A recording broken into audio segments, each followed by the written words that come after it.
Hello, welcome everybody. We are back playing some Legacy tonight. We've been, taking a little foray into Standard, but for those of you not in the know, there was a big ban list update yesterday. Much bigger for Modern, but fairly substantial for Legacy, I guess I would say. They banned Psychic Frog and Vexing Bauble, some of the big problem cards of the format, certainly, while we still have some certain elephants in the room, namely Nadu, a slightly lesser extent maybe Eldrazi, stuff like that. We do have a new format to shake out a little bit, and I had a little thread on Blue Sky about like the directions I wanted to start taking, both Moonstompy and D&T. So that's probably what we're going to be doing tonight. I'm going to see if the prelim fires, and play some Moonstompy and jam some like D&T in some leagues, some stuff like that. I'm actually 4 rounds into a league that I tried to finish last night with this list, which I'm going to talk about in a second. So we'll finish that one up at the very least. But I guess by talking about in a second, I mean talk about right now, I guess, because I've already made some like fairly significant changes from the. I posted a black white Overlord D&T list, a regular like red white Exploding Kittens list, and a new Moonstompy list. I guess new. The Moonstompy list is like pretty stock too, but I already like cut out the Stoneforge package to add in like a bunch of Emperor Bones and some extra like flickers and stuff like that. So, and I've also like added Eagles of the North to help prop up the white count more than anything, but also some synergies with Overlord, stuff like that. But I do think this card is really powerful. I'm interested in it. I'm also interested, like I think I mentioned it in the thread. I forget. I might try a 60 card version. We might try that after like we'll see how much time we have. But I'm gonna finish this league. I do think that this 2-drop package of Felia, Emperor, Overlord, these 3 2-drops are all like very synergistic, very powerful cards that'll go well together, and D&T with the ban of Psychic Frog especially is severely lacking in some like powerful 2s. So you get Orcish Bowmaster, which I think just is very good right now. More X1s, like it was a nice card that we kind of wanted for like some of the Nadu matchups. Especially like Breakfast, but even the other 2 have some annoying 1-drops. The Elves deck has a ton of mana dorks and stuff, and the Bant deck, while not as flush with them, still has some stuff like Sylvan Safekeeper you want to target. Sometimes if there's a lone Nomads, you can ping it down, make their cantrips awkward as well, stuff like that. Hey, Luanil, thanks for the resub, and Eureka, thanks for the resub as well. To celebrate my 4-month sub, I won't queue into you. Well, I'm gonna play Moonstompy and play a bunch of Mind Break Traps in it just for you in the prelim tonight. But this is the league that I'm 3-1 in because I lost to Eureka last night very rudely. This deck is not equipped at all to beat up spell-based combo decks. It's like very targeted at other stuff and just kind of trying to ignore that matchup for the most part. But we'll try a 60-card version that has maybe some more like combo hate and really just leaning on the Overlord stuff as the grindy suite. I am a little bit curious about it. For those people that want like more in-depth thoughts, you can either go to the thread. There's also the ongoing Metafy course that I have with Honorog and Luanil at Akaleth, where we just put out a video actually where we talked at great length about all the D&T lists: black, white, red, white, Overlord, mono white. I guess we don't talk at length about mono white because the spoiler alert, I think that deck is still bad. But if you want more in-depth thoughts, you can look to that as well. But I'm interested in trying this out.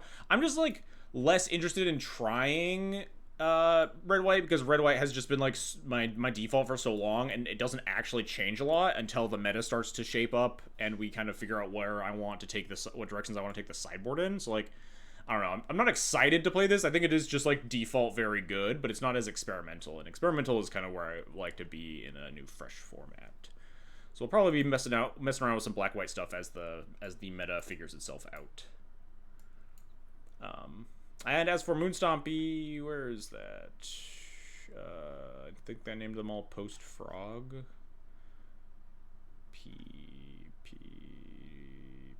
Post-Frog Moonstompy. So Moonstompy, I have some thoughts about, which I really need to get reps with this deck more than anything. Because I've been really out of the Moonstompy game since Frog got printed.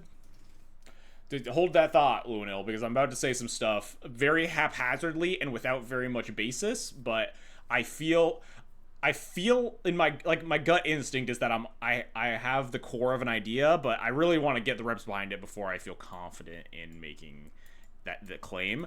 But I don't think these Moonstompy lists are built correctly, and I don't think we're supposed to be doing this with the 4-drop slot. I think it is just like fundamentally not how Moonstompy has been built, and especially without Vexing Bauble, you're just not allowed to do this.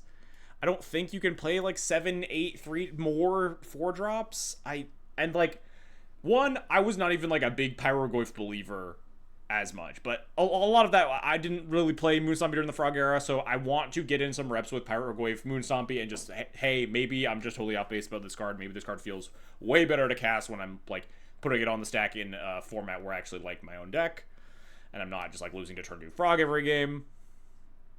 But just fundamentally, Moonstompy is built around this core of like being able to cast. Your entire deck operates on 2 in a red.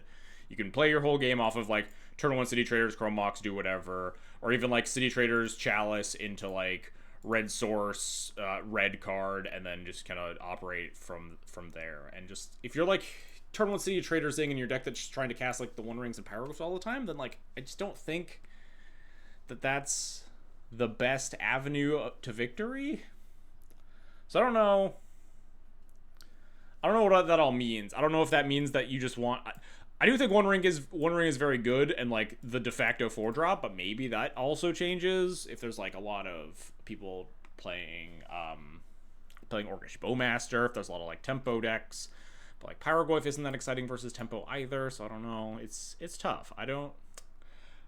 This is definitely a deck that I just need to kind of get back in the weeds on, and that's what I intend to do at least a little bit today. Because I've just been out of the Moonstompy game for so long. I wanted to make some sideboard changes. I think 4 Leylines is probably a little bit too extreme for right now.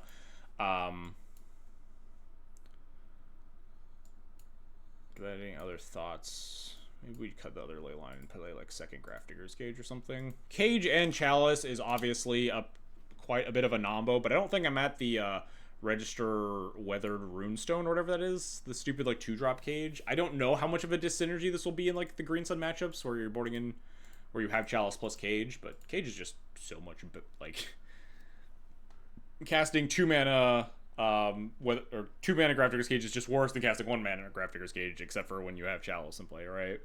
And you can't consistently play your 2 mana thing on turn 1. You like to, and your deck's pretty good at it. So there is some trade-off there. What is it? Is it Weathered Runestone? Am I getting the right card? Don't want to be listing the wrong card.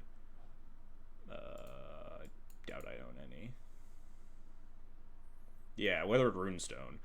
The only difference is that you could still like Green Sun or like Cord or whatever for specifically Dryad Arbor, but then it also turns off other permanents from entering the library from the battlefield, not just creatures. So like almost nothing in Vintage. It stops like Tinker for Citadel and stuff, but the Citadel's already like turned off by Cage mostly anyway. But it also, I guess, in Legacy stops specifically transmute artifacts in those like in those Jeweled Lotus Tony Scapone piles. But other than that, this is just a worse Grafdigger's Cage, except you can play it through your own Chalice. So there's a chance that this is the card you want over Cage, but I'm willing to at least like stress test, see if the Nombo feels like it's there. So this is where I want to start, and I want to see what the good 4-drops look like in this format, and if the deck needs to slim down and play more 3s instead.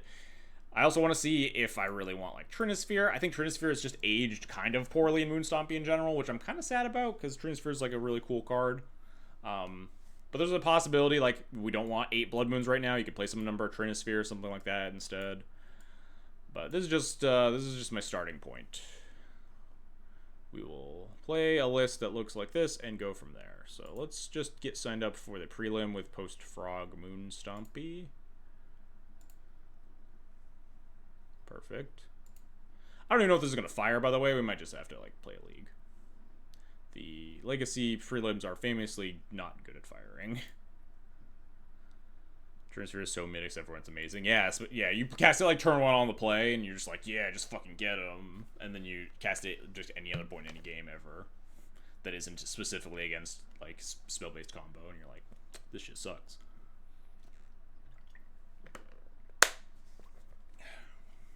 Anyway, let's get into it first. We can maybe talk about if we want to play. I might just play Moon Stompy for a league instead of like the 60 card D&T list that I don't even. I have like it slightly cooking in my brain. I'm probably just like copy paste Barra's list from Eternal Weekend to make some like slight adjustments if I want to end up playing that. But we'll see what the vibes are. Let's just finish this league out first. Beat Nadu, beat Red White Energy, lost to Eureka on Beseech Storm, and then beat Grixis Delver.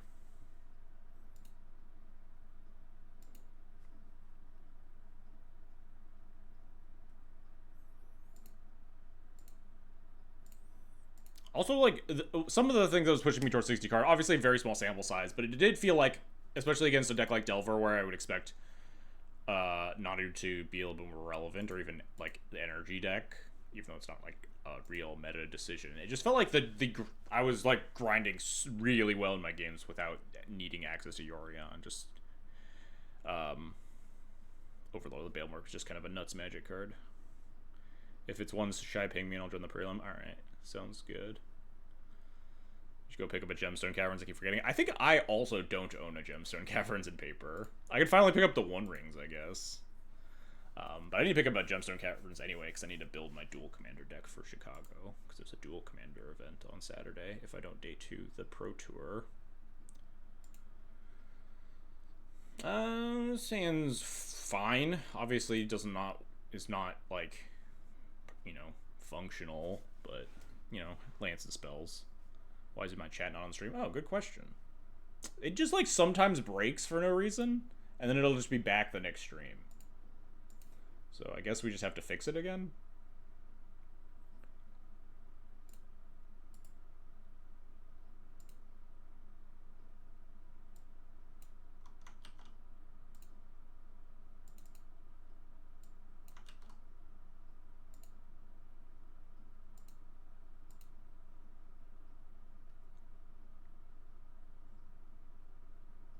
Isn't it still $50? What, the One Ring? I have no clue. I'll keep this. I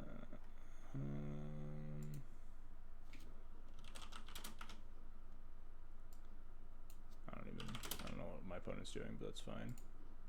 Just gonna make really big chat for a second. Wait, that's not. Why isn't that showing?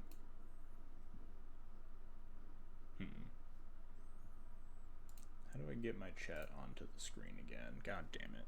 Why didn't anyone point this out when I was vamping before I entered a game? Oh, no, it is there. Big chat is here. I just need to, like, resize it and move it over here. For now, it'll be really small, because I need to, you know, take a turn.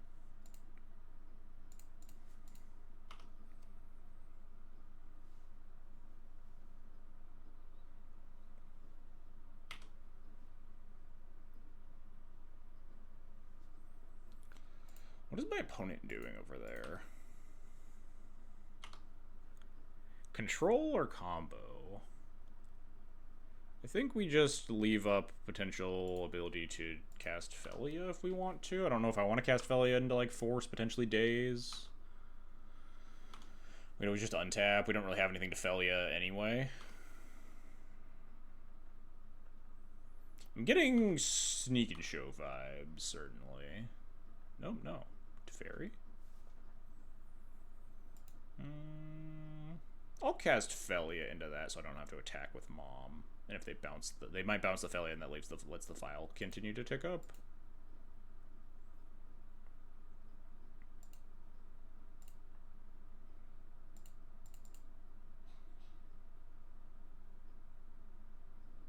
Oh, that's also fine.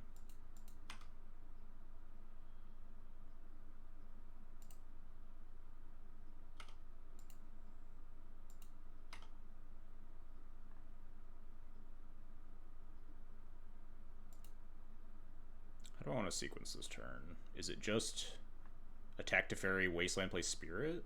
I feel like it is.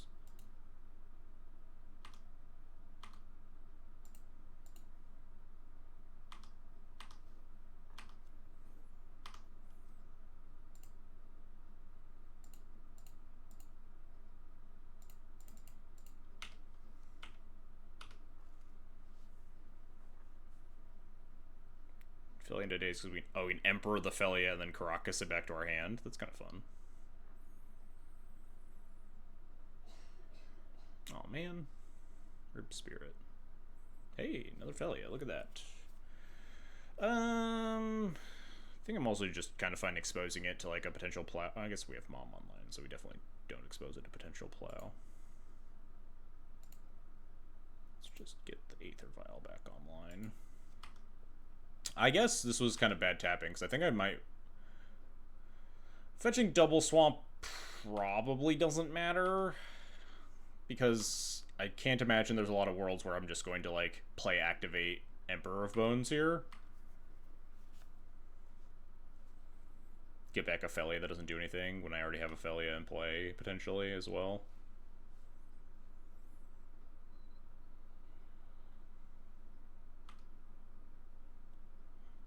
I want to just, like, playing, like, Blue-White or Jeskai.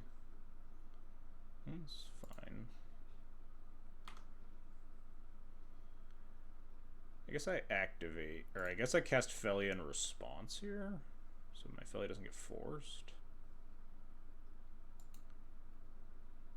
I guess maybe I don't let them grab like a Days Undoing or something potentially. Maybe pitch 2 forces. Do I really care if they grab another Force of Will?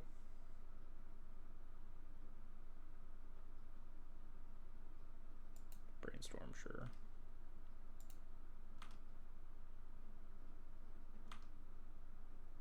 Awkward thing is I can't actually grow the Felia very well either. This is the exact scenario where second swamp would have been nice if they oh yeah, that is true. Would have been really funny if they had second force and I didn't have second swamp. Oh, that's a pretty good one to flicker, I'll say. It's a pretty nice one.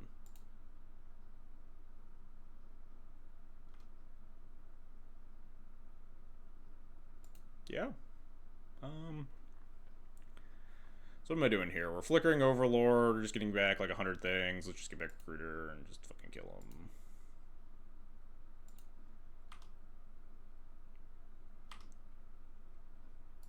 Card advantage no longer particularly matters to me. We just want to get this Narset off the board so we don't get like Days Undoinged. I guess our Felia is already protected by the Caracas too.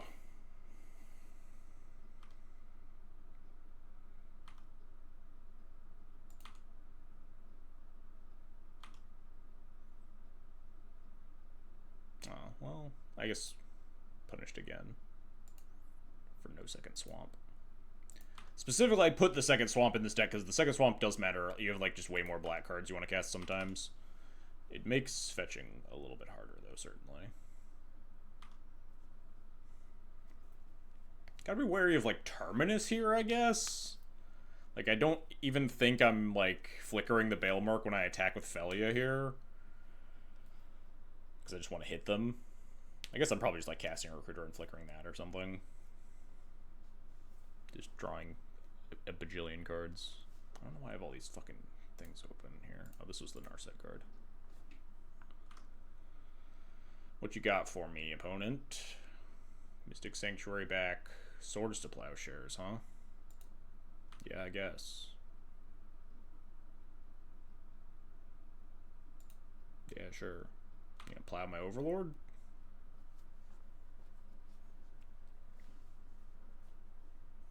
I'll just recruit something. Recruit like second Bowmaster? I don't even know what I want.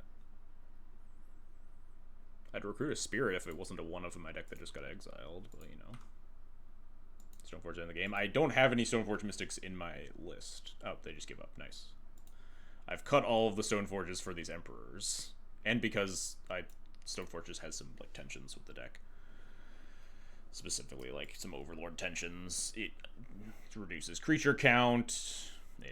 You sometimes mill your equipment targets or whatever. I assume I don't have any Zers. Well, I couldn't Recruiter for them, certainly. This just looked like blue-white. Maybe like small like Jeskai. It's like we're boarding almost nothing. Maybe we board Needle. Shimdecker says standards are... God, No one tells me this. It's not. Why should it be my job as the streamer to get my stream ready for people? Also, Stream Decker probably says that, but I do think that my Flex slot, which everyone should use instead, has all of these updated, not updated, but has all the lists that I posted on Twitter at least, which is a closer version of this Overlord list.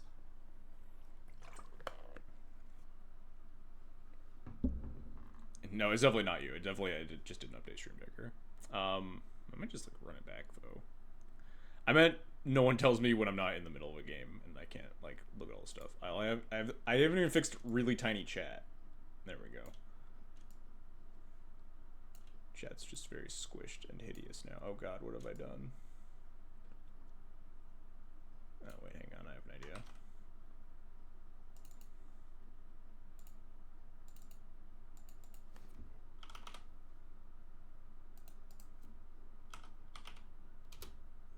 Perfect.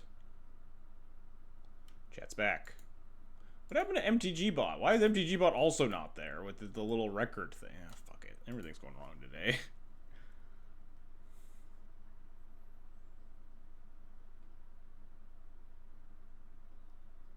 Make sure to sideboard. I'm not sure. Yeah, that's what I briefly mentioned that before going and just troubleshooting more issues. Is that I don't really even think I want to sideboard.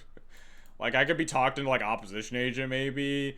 I imagine my opponent's fairly, maybe not fairly likely, but there's a decent chance my opponent has Tamiyo's in their deck or some sort of sideboard bullshit triumphs and stuff. So all sorts of splash houses and textless. We're just gonna run it back. This is the matchup that the reason that you want to build a deck like Black-White with Overlord is that you just get to just like classic 2020 Yorion D&T. The idea is that you smush the fair matchups and then you sideboard for the unfair ones.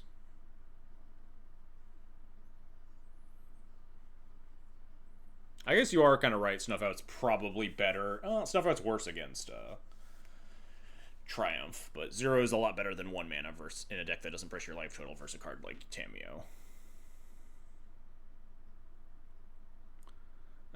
This hand's fine. It's not great, especially. Yeah, I mean, I've never mulliganed this hand, but this hand is underwhelming versus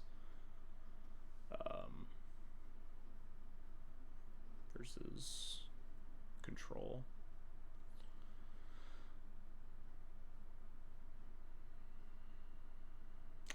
Is it weird that I don't want to wasteland this? What is this? This volcanic island, what does this mean?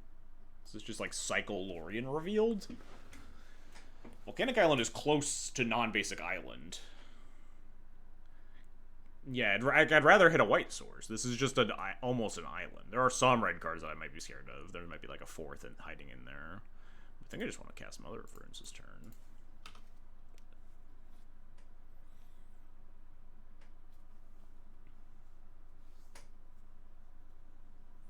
After the Frog, you think Black-White is a better version of Red-White? I think Red-White is much better short-term as the meta figures itself out. I think Red-White was built to fight the decks that are expected to be good in the new meta.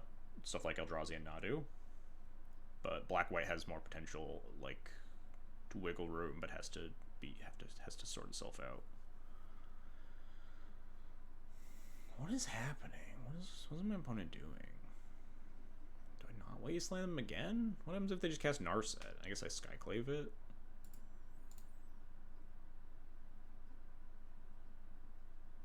Where are they?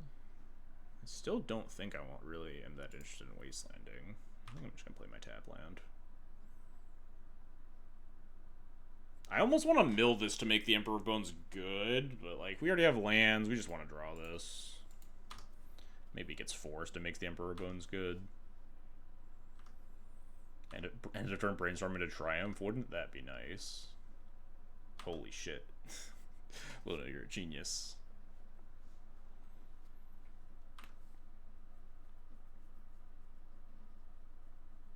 And then they force will my Sword Splash shares and we die to it. Then we have we draw Recruit the card and then we can recruit Solitude and hit it again. Wait, nope. You're not a genius anymore, Lunel. You're fired.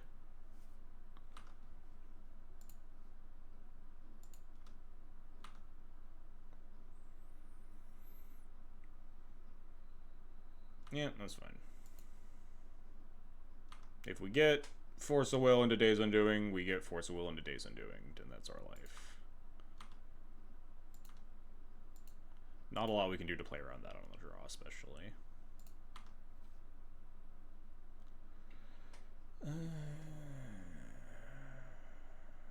We have this, like, double black tension again. I guess we could just use Wasteland.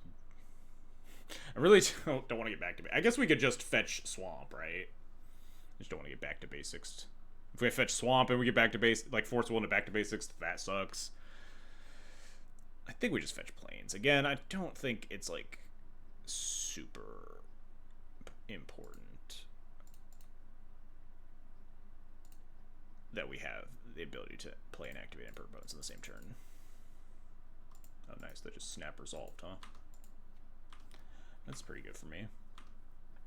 It does feel like... I guess my opponent has intentionally not fetched Tundra. It feels like... That's fine. My Swords of Plowshares, no. Oh. Never mind. I thought they were going to, like, cast Brainstorm or something. Now if we cast Brainstorm, we can just attack it, right? Yeah, it just flips to 2. So just plow this. Send.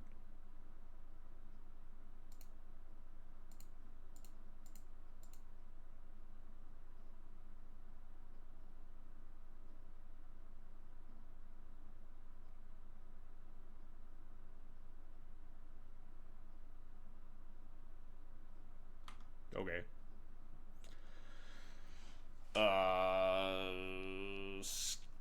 Do I Skyclave this? Man, it really fucking sucks if they board wipe me, huh? I give them a 3/3 and a 1/1. I guess that's not that bad. The 1/1's like basically nothing. It's just the 3/3.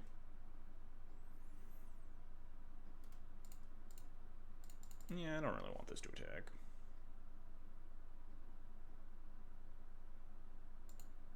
Fairly clears up the 3/3. Well, if it gets to attack, right? They do have a plow in their hand that we know about, right? Do they usually play actual factual counterspell? It's a Jeskai list. They could be playing literally anything. Anything that is remotely controlling could be in any Jeskai list. It's impossible to ever know. Alright.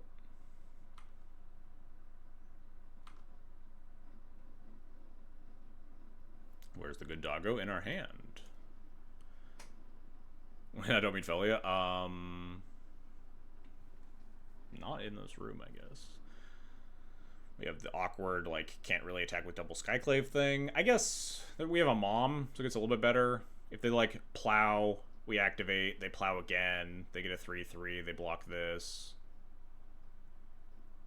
Is that worth 2 damage? Getting 2 plows on a Skyclave?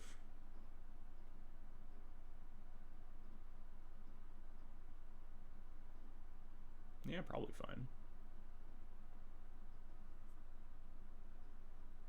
It's like plow, snap, plow.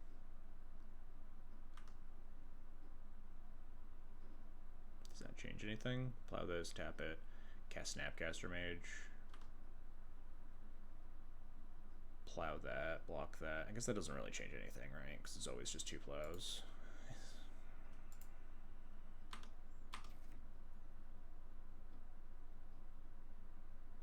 Oh no. At least we get to, like, actually Wasteland when there's fucking white sources now. Oh. Is that all? That's entirely fine. Yeah, I really don't give a shit about that, I'm gonna be honest.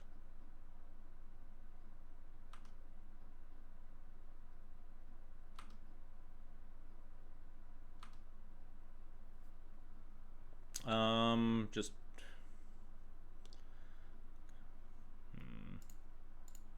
play this, Wasteland the Tundra. Hold up Felia. Oh, deal. Snap Plow would be a beating because they trade for a Skyclave in combat and then plow the mom. Oh yeah, that's true. They like target plow on the thing. I have to target it with the mom. They cast Snapcaster Mage, target the plow the mom, then block. Well, then they don't get to kill my last Skyclave, at least. Like, I'm not, like, I'm not getting wrathed. Maybe I don't want to Wasteland. Yeah.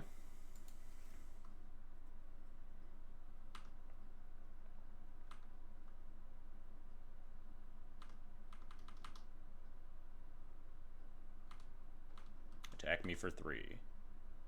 Or don't. Doesn't really bother me.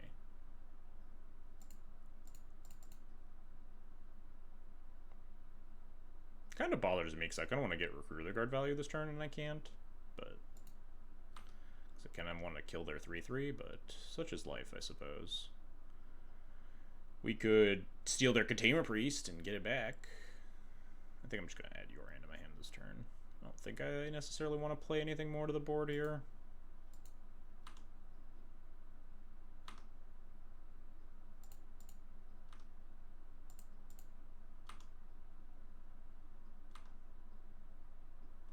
What would I recruit if I even cast Recruiter here? That is one kind of tension in this deck, is that there's no, like, single piece of, like... I guess it's just, like, you recruit Felia sometimes, but then... There's no, like, I just want to, like, recruit for, like, a vaguely threatening thing. You can't just recruit Overlord, right? You can't recruit Stoneforge Mystic in these spots, is a tension. Could recruit Recruiter. Is that even better than picking up Yorion? I guess it might be. More power in play. Same number of recruiters in hand if we get Terminist. Need to add a Flicker's Recruiter for... I mean, we have a Flicker Wisp in our deck. We have a Flicker Wisp in play. Yeah, putting it in play for the Felia is nice. I mean, I'm likely to cast it next turn. There's a chance maybe we would play over Emperor and get back a thing, and then like flicker it with the Felia attack or something. But I don't think I want to recruit. Yeah, we could recruit Bowmaster maybe if we had another mana. Recruiter is fine.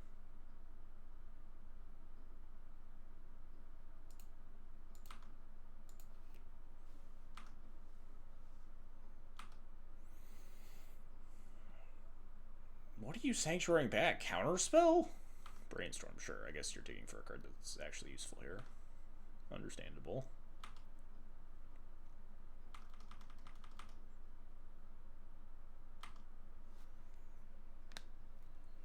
One, two, three, four, 5. We only have 7 here. I wonder if that should have been consideration for like playing Emperor, like actually trying to set up lethal. Brainstorm into Tamiyo. What do I want to do about this?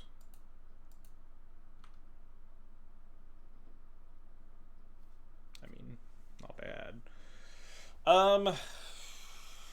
Let's take a little stock here. I don't want to overcommit into Terminus is my issue. They likely still have this Plow in hand. Maybe they shuffle it away because they can't beat the Mother of Runes, but probably not. They probably like are Wrath or Bust and then want the Plow to clean up things afterwards. We could like go all in and Emperor Skyclave the Tamiyo, send all, right? Send for 1, 2, 3, 4, 5, 6, flicker the Recruiter. Gives them a 1/1 on the end step, but that's it. It uses the Emperor in a way that I like. And doesn't, like, it does commit a card. You just attack and flicker Recruiter for Bowmaster.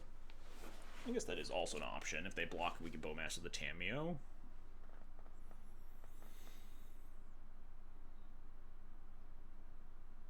But then we're still playing into the Wrath, right? Kind of just want an Emperor.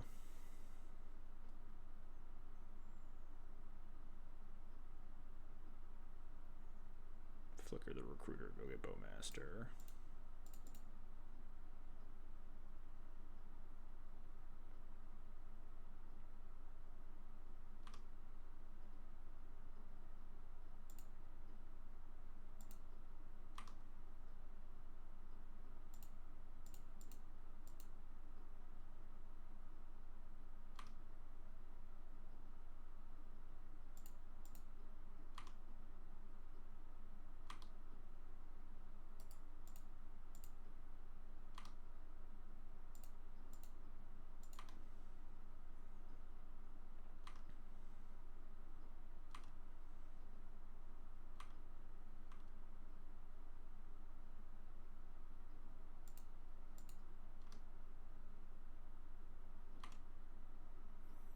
Etching means no terminus. Interesting.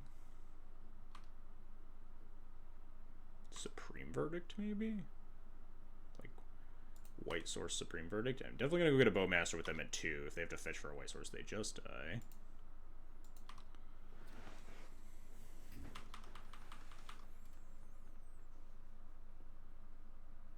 Hey, they're just dead. Look at that. It's just that easy.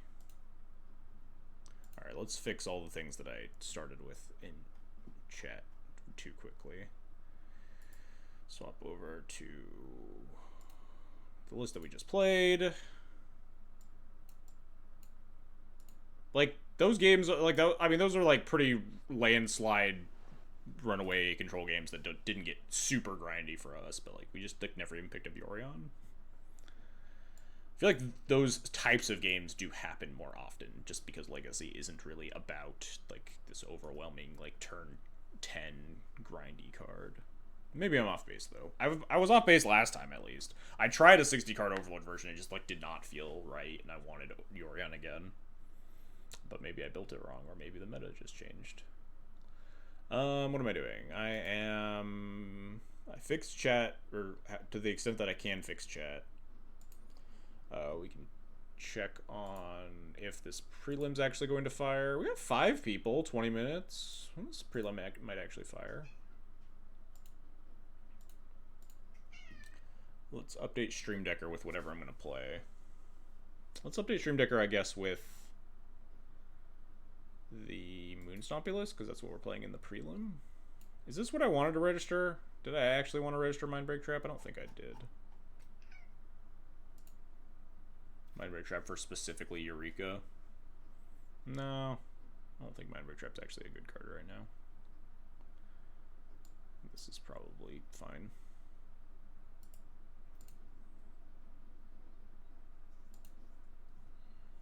Let's put the Moon Stompy list on Stream Decker. Maybe go download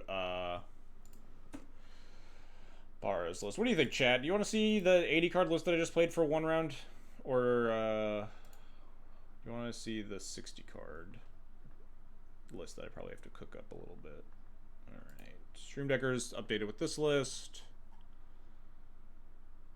I should maybe at least update Flex Slot to have the later iteration that I had of Overlord D&T, where I added these Emperor Bones over like Stoneforge Mystics and stuff.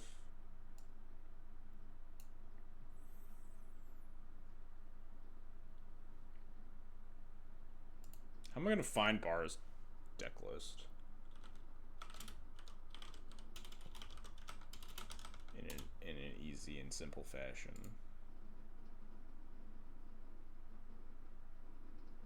Not like that.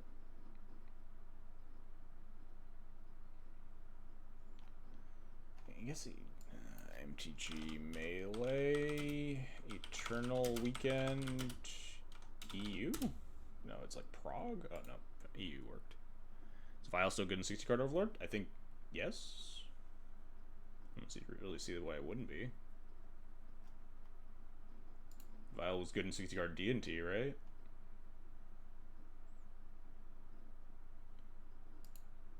He went 7-3-1, I think.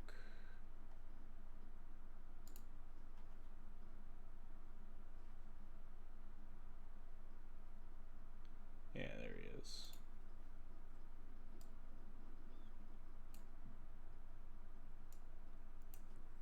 Okay, this was the list that he played in the main event, so how disrespectful is this deck? Let's take some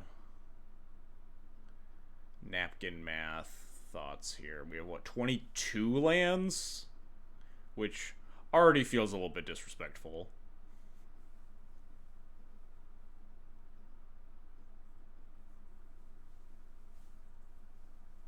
Right, it's just the two, yeah, it's the two MDFCs. 1, 2, 3, 4, 5, 6, 7, 8, 9, 10, 11, 12, 13 black sources?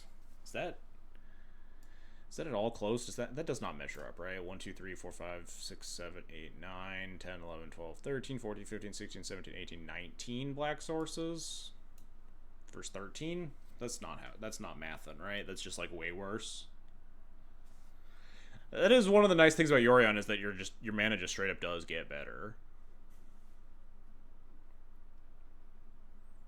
22 feels loose, but the curve almost exclusively stops at 2. I mean, like, Emperor's like kind of a 2-drop, kind of a 4-drop.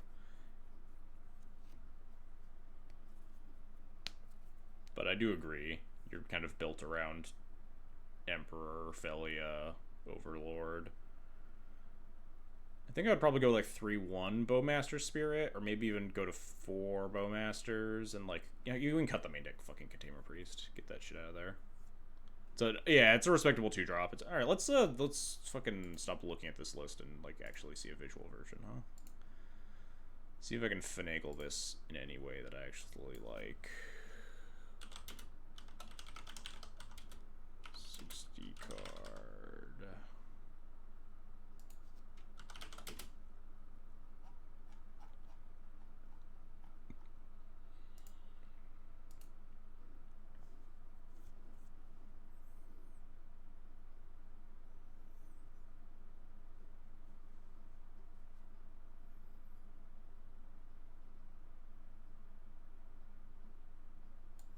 If you do like this, you just play like 4 Bowmaster now.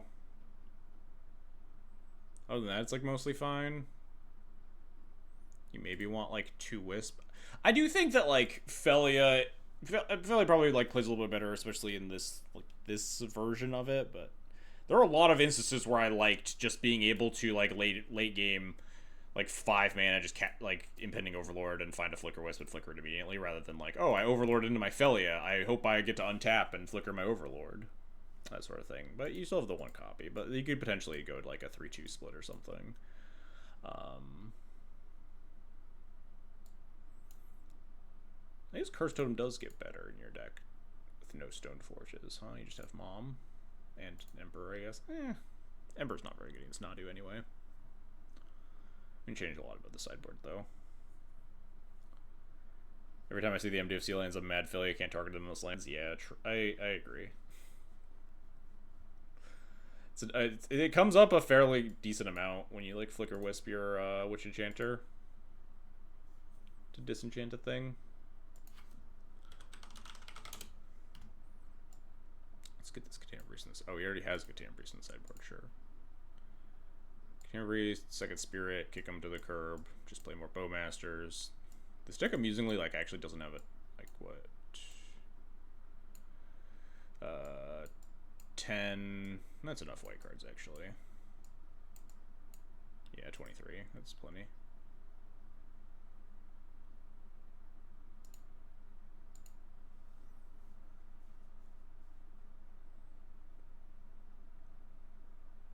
This is probably fine in the main deck. We don't need these things. Certainly don't need a fucking Angel's Grace.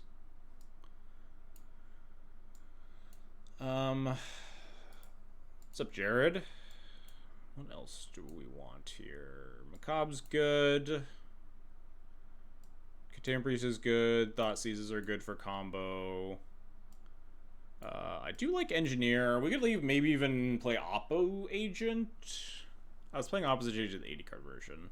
It's a card I like to reach to sometimes. It's like pretty nice versus like the random 3-color Nadu decks. Not, or I guess they're all 3-color, but like the non-breakfast versions of Nadu mostly. It's even okay versus breakfast, right? You turn off the Saga Search and the Wizard Cycling potentially. I don't think this meta is in demand of Stony Silence quite yet. Obviously, this was like an older list that was teched to like try to handle Forge and stuff. Is Solitude the only upside to playing Stony over Null Rod? Yeah. There's like fringe cases of decks that are able to destroy an artifact but not an enchantment. Like if you board it in versus like Moon Stompy and stuff and they have a Shatter.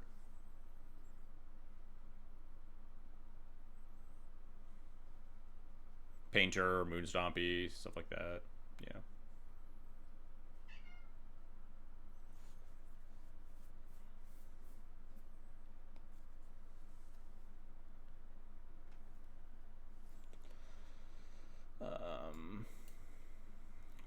does my sideboarding look like? Am I at all scared of, like, tempo decks? Maybe I'm not. As if you're just, like, Plow Solitude Overlord, is that the plan? Like, that was clearly Barra's intent here.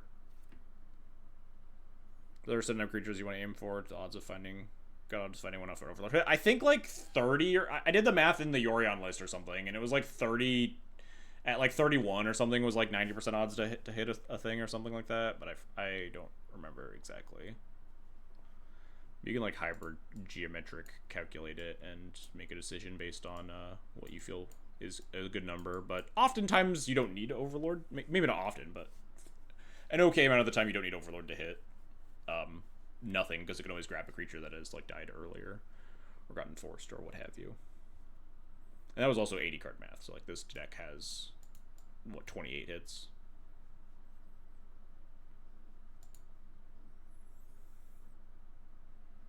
You probably board out this. It's like good portions of the Overlord package in the unfair matchups where you're boarding in like a bunch of like Thoughtseize and Deafening Silence. Maybe you want Mindbreak Trap over like some number of Deafening Silence in a list like this if you're like boarding a bunch of cards that are really good on turn 1 versus combo decks. You just like want to be able to have a turn 1 sometimes, and you want to play a card like Mindbreak Trap. What else do you even want though? I don't even know what I want in my sideboard, honestly. I guess White Orchid Phantom is a card that you might want. It's nice with your like flickers and stuff. It's a nice sideboard card versus Eldrazi, which I think his plan was either Overlord Solitude Machine Gun Eldrazi or just dodge, because there's like clearly nothing in the sideboard for it. I think maybe you can get away with something like this. This is maybe not enough graveyard hate, but it's hard to say because, you know, the meta is very new and all that. Like, who knows if I'm playing the right sideboard cards for the random decks that will show up sometimes. Something like this, some slight iterations on Barra's list is probably fine. What are these planes? What? Oh, give me foundation planes. Let's get fan favorite at planes that everyone loves me for playing. I don't know if I'm sure I've told this story many times. As is the life of like any streamer, really. You just kind of just tell the same stories over and over again, but the literal reason that I play these planes on Moto is because this is just when my account got created was Hour of Devastation. And it just gives you like a pile of each of the basics, and I just started using them and I just never changed them. But now I just default to them on Moto. What do you think of the Shards of Alara planes? I have no strong opinions. I don't even know what the planes you were describing looks like. Also, I forget if I actually responded to your comment, Adam, but I do think Moon Stompy is like pretty poised to do well in the short term of the new meta. I think it's really good versus Eldrazi, and you can build it in a way that it's got like a pretty good Nadu matchup.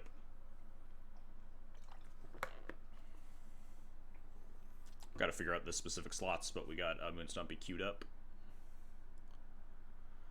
for the prelim if it fires, which it looks like it's going to. 10 minutes. All right, let's not start a round of this league with 60 card, because I don't want to be double queuing. I really hate double queuing. But definitely open to trying something like this and seeing if it plays versus the fair decks. If you just like don't necessarily need Yorion. You could maybe put an opposition agent in the sideboard, hedge a little bit more. You probably want to hedge a little bit more from Nadu than he was doing, because his deck was built to fight the Reanimator decks especially, right? Like, and all like the Frog decks are running around more.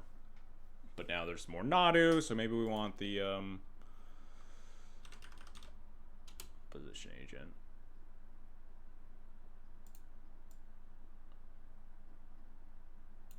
What am I cutting? One of these Deafening Silences. That's fine. Really? All these cards have the word... Oh, opponent. Duh. Fuck. There is a very common word printed on Magic cards that starts with oppo. Fair enough. You win this round. Wouldn't shock me if his listed or tempo didn't exist. I mean, blue-black, just regular blue-black frog tempo was a pretty popular deck. Mimic Sir is black-white. It's like there's no hammer card. We were talking about that even in, I guess, in the Yorion version where I cut Stoneforge anyway, is that, like, you cast Recruiter and you're just like, I want a threat. I want something to kill my opponent with. And there just, like, wasn't really anything there.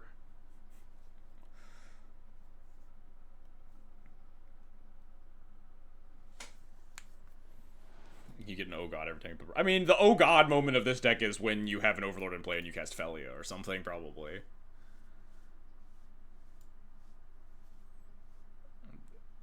I mean, yeah, blue-black tempo didn't pressure life total, but it's still definitely a tempo strategy. It's time for it's never... I'm sorry to tell you this. It's not going to be time for the return of Avenger anytime soon. As Avenger's biggest fan, personally... the Champs promo Avenger was one of the first foils that I ever picked up for D&T because it was like the coolest fucking shit in the world. It's not time for Avenger, and it probably never will be for the rest of Legacy history. Oh, I have these. I should get good plows. Chat, let's just do that right now. We got 10 minutes. I don't like these plows. I also don't like the Therese Nielsen plows. What plows should I get? We're gonna go Swords to Plowshares shopping. What's your favorite Swords to Plowshares art?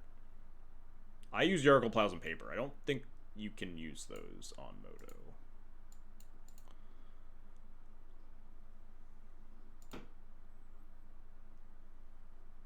Ones with the mouse. The mouse is good.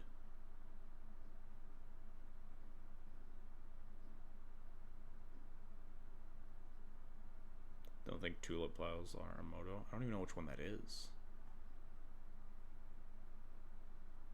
Is this the tulip plow? I can't tell what those flowers are.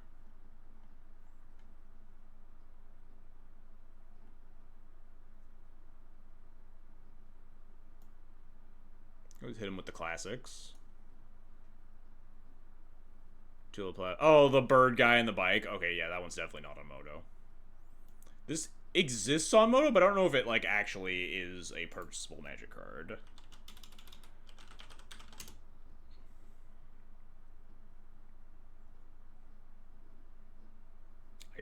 People do love, like, some people like the Ice Age art plow. I don't know, the vibes aren't there for me, personally. I can get behind mouse plows, honestly. When Stompy and D-Tier great, no wonder you can play Bomberman. I literally just sold my Mox Opals. Because they spiked like crazy because of Modern. I'm just like, I don't need these anymore. Bing. Wait, are Yargle plows on Moto? Hold up. Hold up.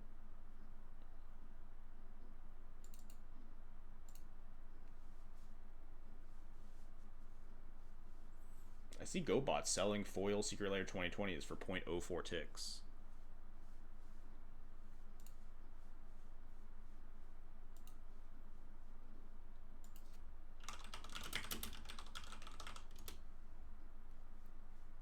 If only I had an account with access to every single card. True. Unlucky that I don't. So I unfortunately cannot play Bomberman. Powerless. Oh, hell yeah. Let's go. I'll fucking spend 2 ticks for Yargle plows. I love these guys.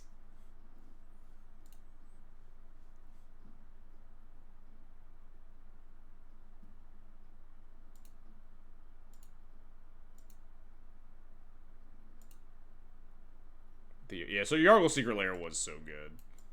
Huge fan. Unfortunate that I don't get to play any other cards besides Swords to Plowshares. Wait, oh fuck, I just added... It's because it's the same fucking art. It's a riff on this art. So I just... Oh yeah, this is the art that I just bought. There we go. Alright, I'm just gonna have to do that for like every single one of my decks. I will forget every time, but it's fine.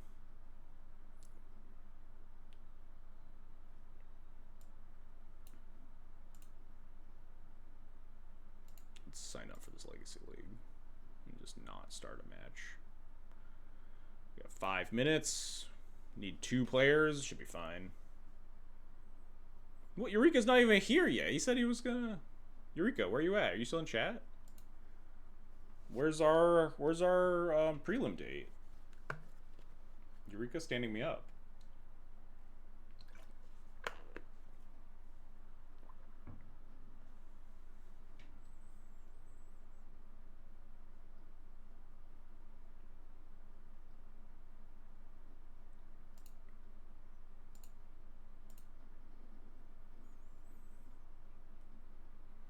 Oh, he's still here. Oh no, your son is sick.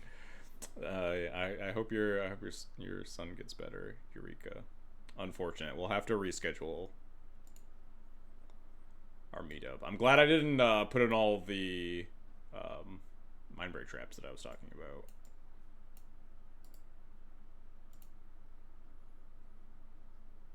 Alright, so let me edit all of these lists with the good plows at least, because these are probably the 3 lists that I'm going to be messing with at least. Perfect. I should just sell the other plows. Just get rid of them, and then I won't have to deal with that.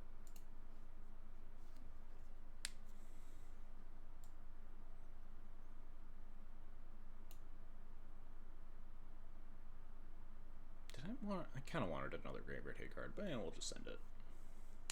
I guess it's 60 cards, so I can recalibrate my brain a little bit on like the proper numbers that I want. The Ajani taxes made me a legacy player on its own. Red White's sweet. I think it's really good right now.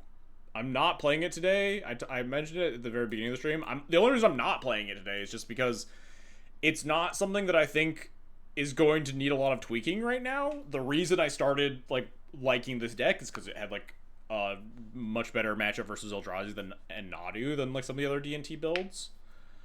And then there was a bunch of bans that made Eldrazi and Nadu much better, and so I don't really think the deck needs a lot of recalibration. I've edited like 3 cards or something from a list that from like the literal list I was playing at Eternal Weekend. But these new formats always make me want to experiment and tinker and tweak lists, and I just like don't really think that you need to do that necessarily for Red White. So I'm just like not locking it in yet. I want to stress test the new stuff rather than just like play the stuff that I think is de facto good. Mixed effective versus Nadu. Magus the Moon's good versus breakfast versions mostly. Red Elemental Blast are good versus the non-elves versions. Bronze Bombardiers and Ajani are just like good board control cards. They're all like piddly creature decks.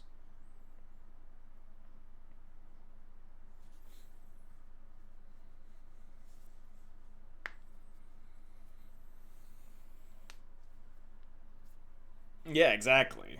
Literally made the switch from black white to red white because I was like, I just don't really like my Nadu or my Eldrazi matchups that much, and the red cards like have a lot to offer there. So and like I think my tempo matchups and stuff are still like pretty within reason, pretty playable. So I'm just gonna like just be playing red white, and it just felt like a really good deck. I do think the one thing about red white, I guess I didn't mention that. The one thing that I do want to figure out about red white is that Spirit of the Labyrinth is much worse as a magic card now, because there's a lack of Psychic Frog. Not a very good card. It's like barely a good card versus Nadu at all. Obviously no text for Eldrazi. I wonder if there's a better 2-drop you can be playing, because that deck is like severely 2-drop deficient already. And I don't like, maybe we go back to Thalia? Is Thalia better than Spirit right now? Who knows? Thalia notably also not very good versus Nadu or Eldrazi, so like hard comparison to make there, but like maybe there's another 2-drop, probably not, or I probably would have been registering it, but oh, sorry, I missed your question a while ago. Elf Lord Gucci, I'm just kind of like browsing chat randomly. If you wanted to make Boros D&T 60 card, I wouldn't want to really make a 60 card as the thing.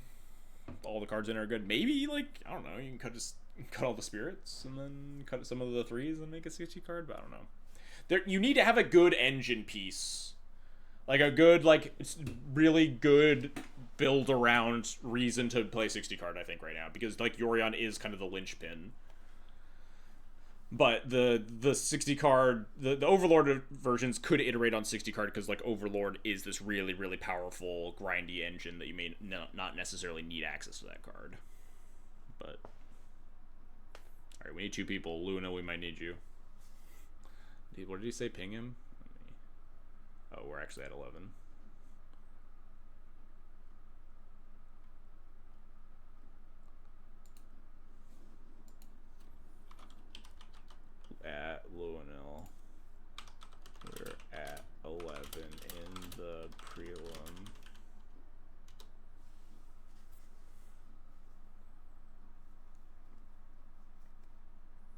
Bertocchini got caught cheating. Oh wow, shocked. What's that, World Series of Poker?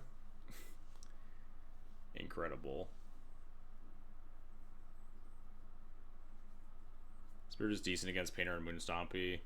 Yeah, it's like okay versus those decks. I'm never excited to play Spirit versus them though. It's like good if you can cast it in like after they play Fable, you snipe the chapter 2 with it. Or obviously it's good at keeping the one ring down unless they just have a removal spell for it, which Moon Stompy specifically will just always have a removal spell for it.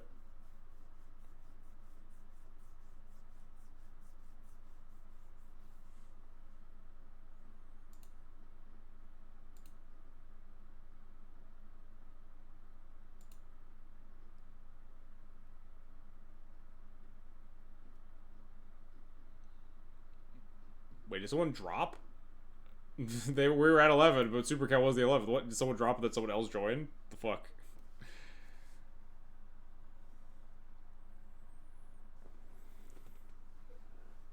Yeah, hopefully something more extreme happens than just like, please don't do it again, Bertocchini. You've only done it 417 times before. Maybe he won't cheat again. Who knows? Seems like a pretty trustworthy guy. I don't know.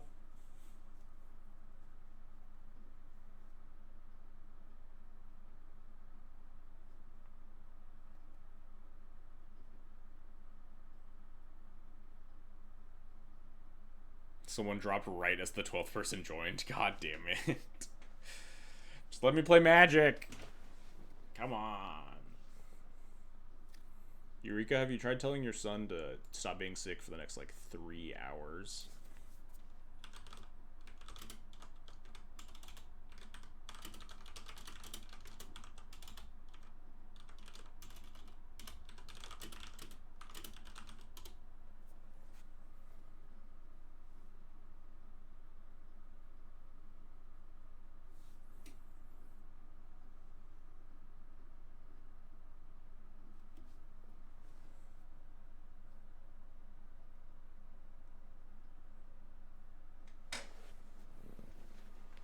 Wife's been trying to lay him down for an hour and a half. Yeah, I feel you. I feel you. There are definitely a lot of things more important in life than Magic.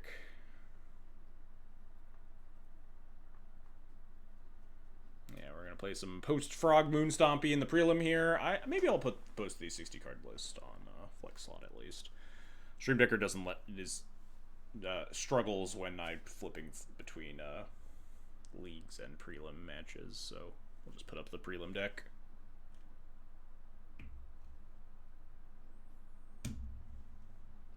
Where the fuck is Lunel? Lunel said ping him if we're at 11. Lunel, come back.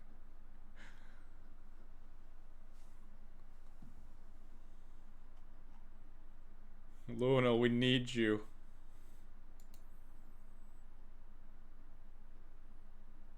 I have in fact pinged him and other people.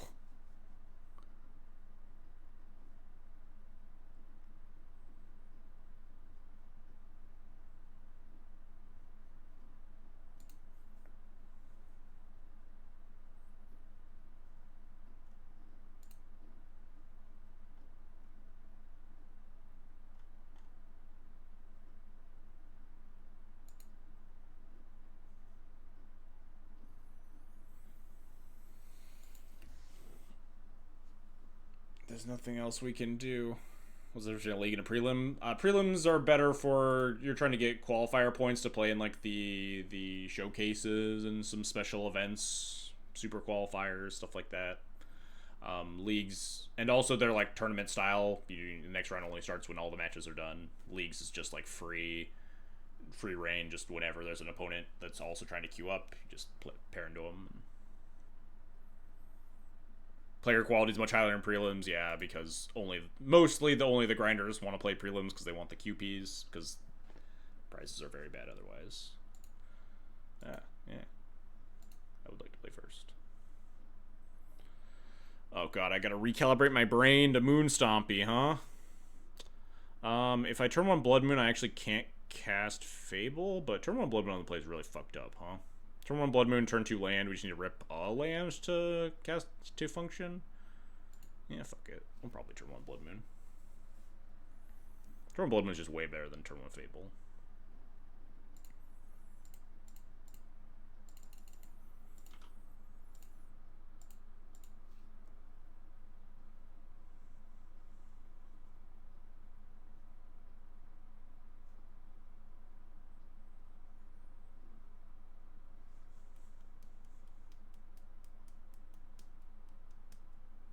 Alright, let's hope my opponent does not have basic lands, huh?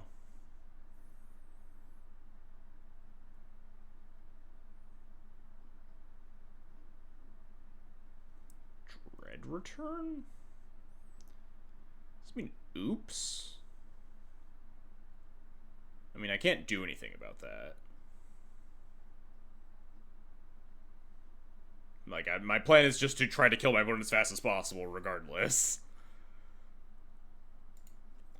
And, like, we'll play Fable to try to draw to, like, Chalice. Chalice on 0 plus Blood Moon could cut them off of black almost entirely.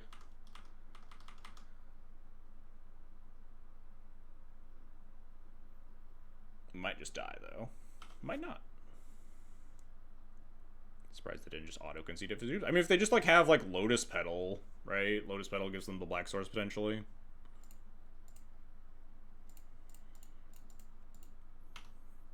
Let's Fable to both loot and broadside fodder to start shooting them down.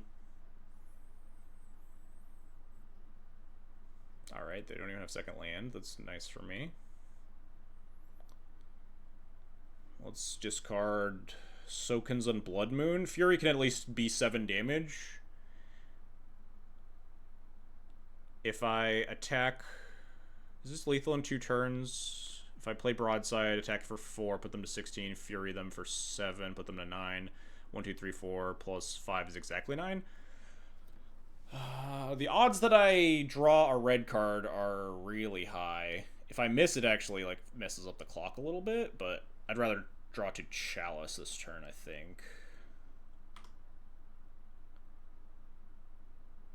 I'm talking about specifically if I discard the Blood Moon, too. If I discard both cards and I don't draw another red card, I mess up my clock by 1. But I have a chance to dig for Chalice, which I think almost fully locks them out. I think I'll discard 2. Oh, yeah, that works.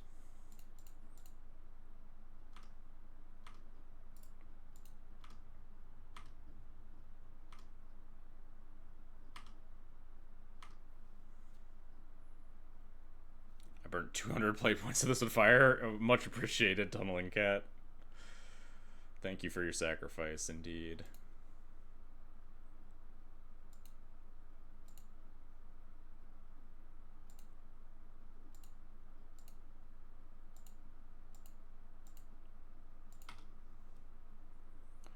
Alright, now we have, like, super ultra giga lethal.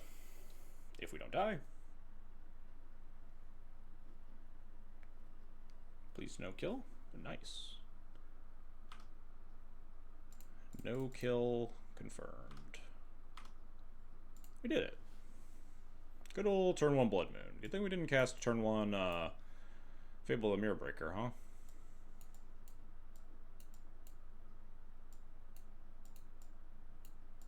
How do I sideboard for this matchup, huh? Definitely these.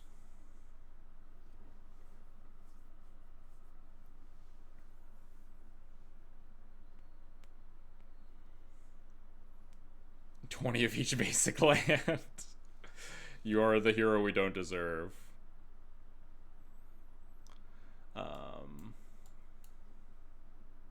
Norod's nice as like a potential pair with Blood Moon. Rebs are okay.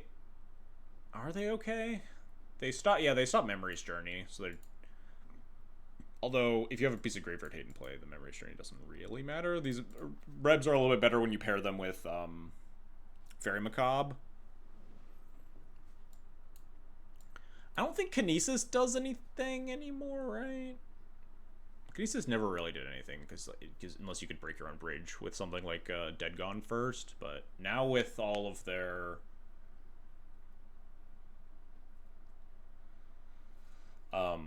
They're the poxwalkers and stuff. I don't think Kinesis does anything.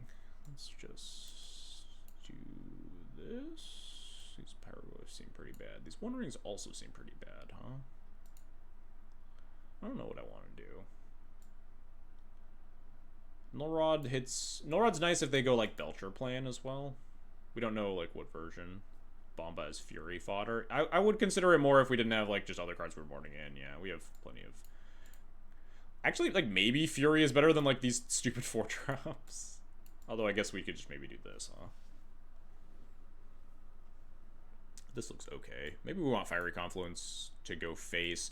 They sometimes have to, like, play out Petal early to play around Chalice. So maybe, like, this. This looks fine. Pretty much mulliganing hard to Leyline game 1. Did I board it? I didn't board in the Rebs. Oh, no, I'm supposed to. I don't know if they're on the bounce spell version, but that could be a reason. Do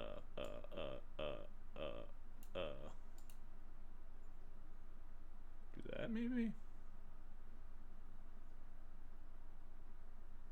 Looks okay. We'll just have Leyline and it'll be fine. We didn't see anything besides, like, Black Source and Dread Return, right? Just keep this and lose. If they mulligan, maybe I keep. You gotta keep fast. Make them think. Make you think you have something, and they don't just turn 1 me.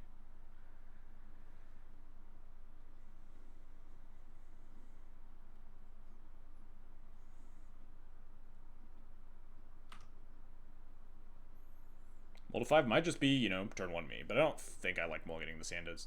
Ooh, alright. Now the next question is, what do we do? Mr. Asiago, redeeming Hydrate. Drop Chalice? Would I even want Chalice here? I guess Chalice and 0 I wouldn't say no to, but... Do I just blindly Disruptor Flute one of the two things and hope that it's good enough? Like, just 50-50 shot it, and then try and Disruptor Flute the other one next turn? That's gotta be, like, because you can't Disruptor Flute the combo if they mill their deck, right? You can Disruptor Flute Dread Return or whatever, but then they're gonna kill you with, like, Memory's Journey and a bunch of, like, Poxwalkers and stuff. So I think just we cast 50-50 Flute. Or we cast turn 1... We could, like, turn 1 Sundering Eruption this land, honestly. You can hit the activated ability if they put 1 on the stack. Yeah, but then... That's the same as, like, 50-50ing it, right? I guess it's a little bit better. If I'm going to Disruptor Flute, I'm going to name Spy. Because if I want to name Informer, I'd rather them invest resources into putting it on the stack first. Like, waste a Dark Ritual putting it out there or something. But if they put the Spy on the stack, my Flute's too late, obviously. With 4 cards in it, I almost just want to Stone Rain into double Flute is interesting. They didn't kill me this turn, so we could, like, Ancient Tomb, Chromox, Pitch, Shattered Skull, just Stone Rain the Bogger, and then double Flute the following turn. That might be better than just going for a 50-50.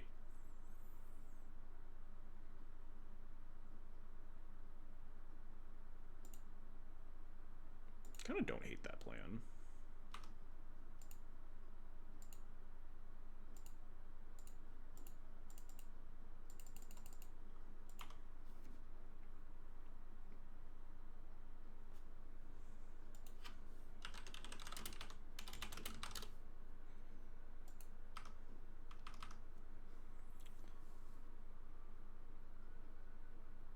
Tapped. Okay, they're on the green version. Good to know. Bad to know because we might just get fucking Force of Vigor to next week.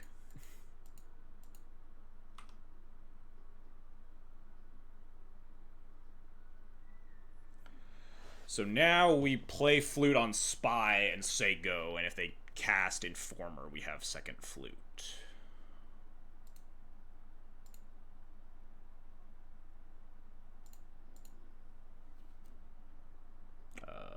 Balustrade, that's the one, right? I'm not looking it up. I assume that's the right one.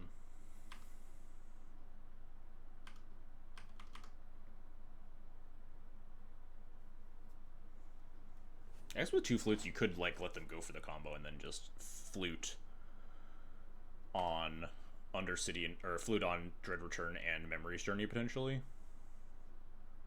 Is this Goblin Charbelcher? Oh, shit.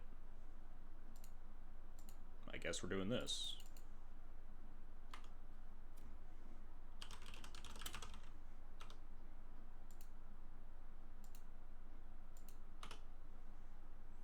Well, I hope they don't find a Informer. 1, 2, 3, 4, 5, 6. I guess I just play the... Yeah, I probably just play these both.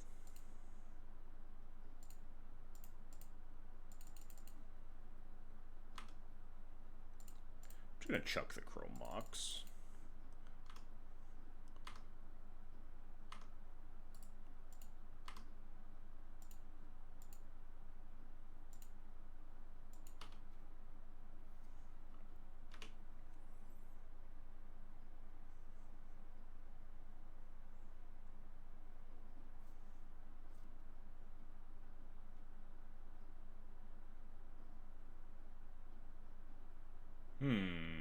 This seems pretty bad for me. Hopefully they don't find a mana source. Wait, no, this is great for me. Never mind. We fucking got his ass.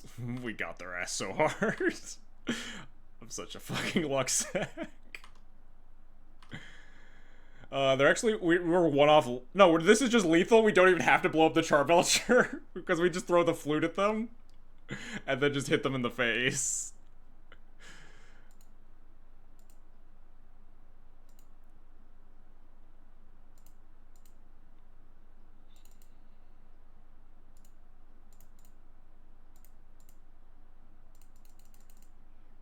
All skill, baby. All calculated. 100% according to plan. We even, like, cut one of the fiery confluences right at the end. So we only had the one.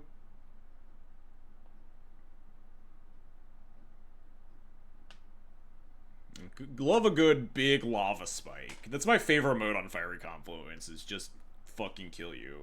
At first I was just like, oh yeah, we top deck the Shatter, perfect. Kills the Goblin Charbelcher. And then I was like, wait, this is just deal 6 damage and my opponent is at 6 or less life. We got there. Alright, let's play some 60 card Overlord DNT, huh?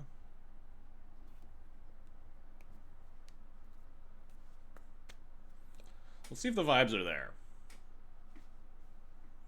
Moon Stompy vibes were good that match, though. That was some good old-fashioned Moon Stompying.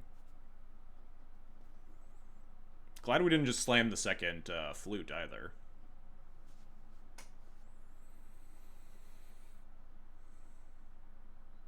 Yeah, Future Sight bugged? I don't know what that means. I don't know if that's like a Thoughtseize bug or like a real thing.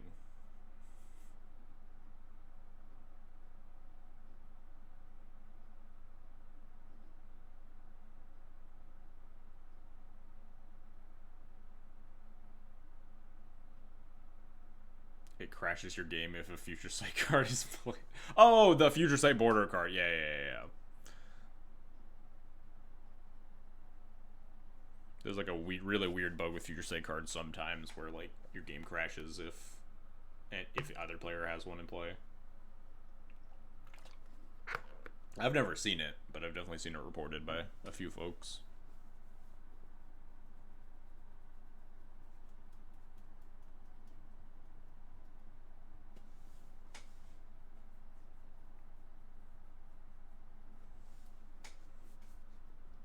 Old Fate Spinner bug where your opponent couldn't select an option, timed out, and died.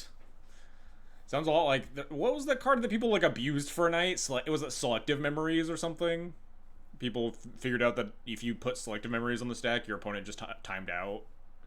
And people just like abused it for a night.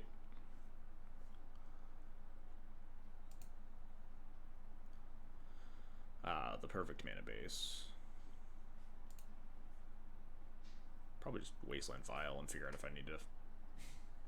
My opponent has immediately lost connection to the game. Okay. Oh, you know what I should do? Do I have it yet? Oh no, I didn't think about it. Did I get my new avatar today?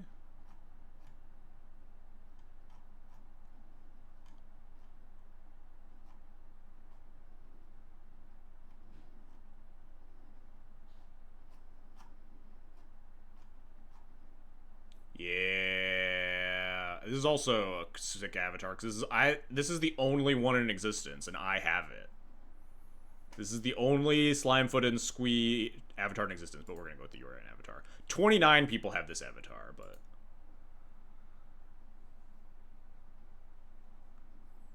this is the special avatar you got for qualifying for the Dual Commander event last Friday. 29 people have it. Oh, nice. It just changes immediately. Hell yeah.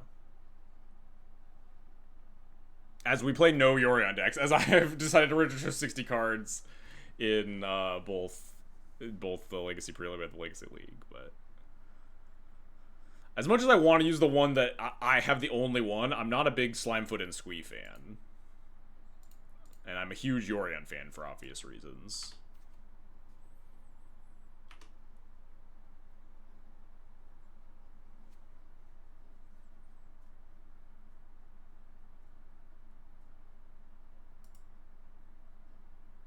How do I get the Squee one? The mini trophy races. There was a Dual Commander mini trophy race, and I was the only one that got a trophy because no one plays Dual Commander, so no one played the mini league, and I was the only one that managed to get a single trophy. And the top 15 trophy qualifiers of each like mini trophy race get the cool avatar. So I have the only Slimefoot and Squee avatar in existence.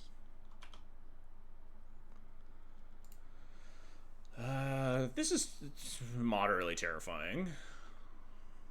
Am I just supposed to just wasteland here?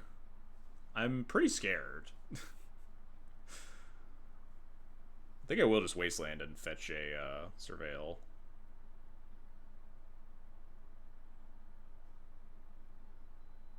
I'm sad I can never get the avatar one because it's a prestige one before you play Anchigio. That is tragic. Which one did you want? I think we're just gonna say go here and wasteland once they tap it, or an upkeep. Anytime an avatar update happens, some programmer out there has to deal with it and curses me specifically. Valid. I think this was the Legacy Trophy race one. Like, this is the one for Honorog. Oh no, this is maybe... I forget, actually. Well, let's hope that they can't reanimate that this turn.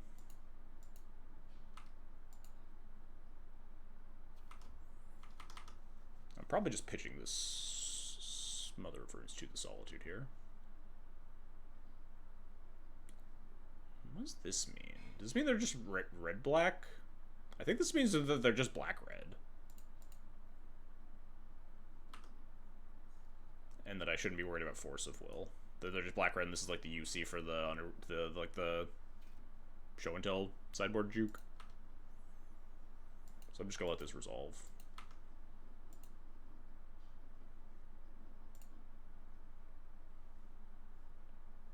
They're probably gonna unmask me. I'm gonna have to cast it anyway, but you know, we'll fire it off. Nice Yorion avatar. Where's it from? The Dual Commander Corey Baumeister's like creator promo event last week. Top 32 got it, and there were only 29 players in the event. Unmask, Swamp, Dark Ritual, Reanimate, Lotus Petal. Unmask, Swamp, Dark Ritual, Animate Dead, Lotus Petal.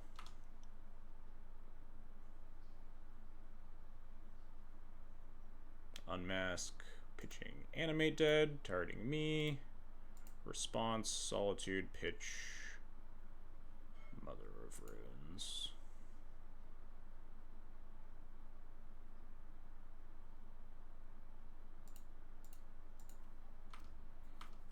Maybe I didn't want to pitch the Mom. Because, like, they could reanimate the Solitude to kill one of my things. I guess I could just Burr Bone Sorcery Speed and eat the Solitude if they don't take it with the Unmask here.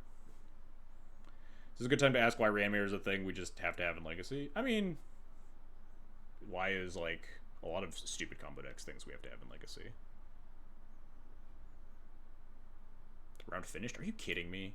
God damn it. Can I just concede? Looks like I can just concede, which is nice. Yeah, we'll pack it up here. Do I want to continue to play this out?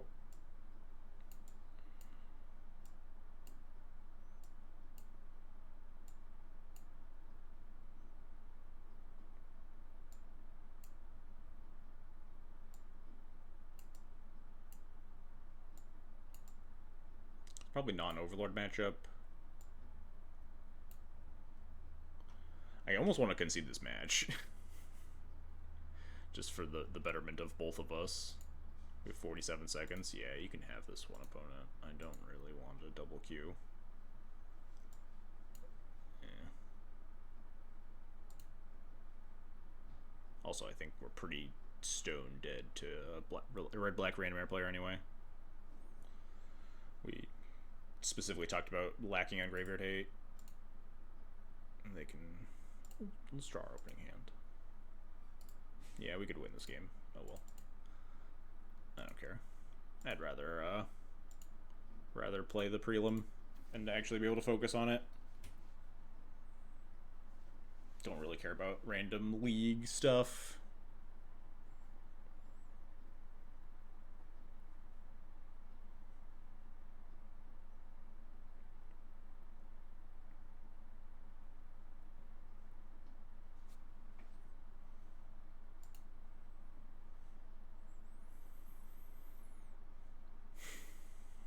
Yeah, this is oh,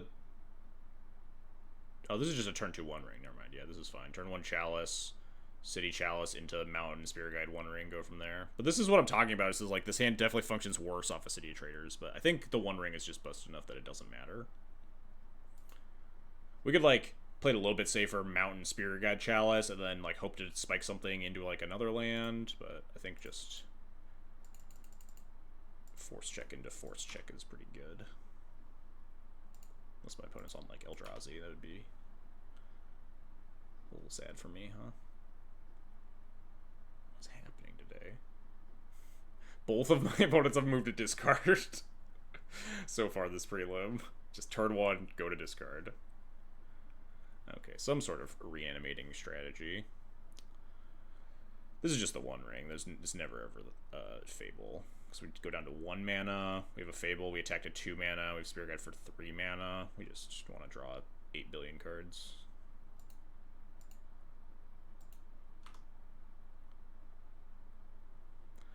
This might be just Reanimator that wants to play out like Land Petal or Land Animate Dead Archon. Which I don't really have a good plan to beat. I guess it's just find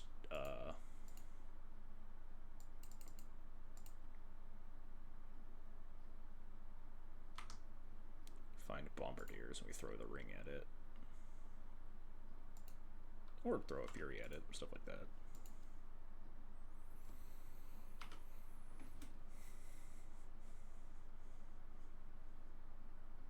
Yeah, this just looks like red-black. Mill Lotus Petal. I don't know if they're digging for Anime Dead, or yeah, they might already have it, who knows.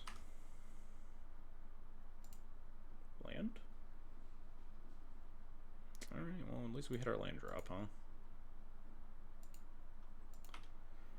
We do need to... I guess we can double Fury the Archon. What am I discarding if my opponent animates this Archon of Cruelty, huh?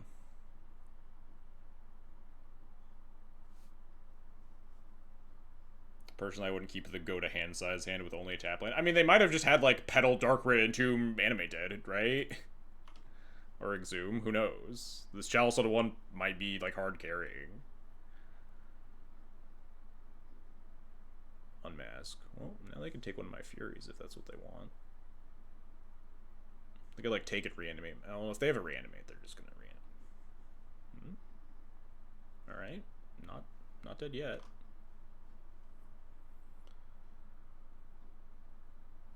So this Blood Moon is pretty bad. Land. Hey, lands. Look at that. Lots of them, even. I guess not lots of them. One and a Spirit Guide. What am I doing here? My 4 mana? Do I just like Goy Face? Goy Face into Goy Face seems like a pretty decent plan, huh? Assuming my opponent doesn't have it.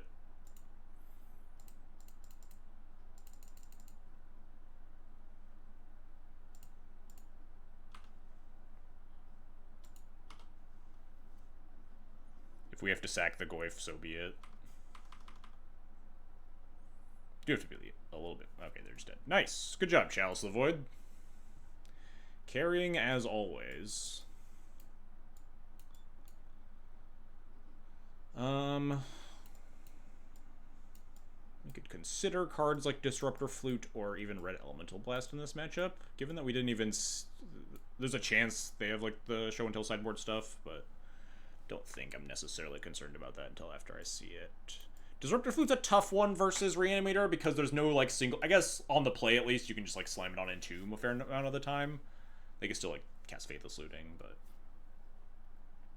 Is Mono Red the good guy now? What do you mean now? Mono Red is definitely the good guy. What are you talking about? I have a fair amount of bad cards. I don't know why I said black cards. I have a lot of cards that are pretty bad in this matchup.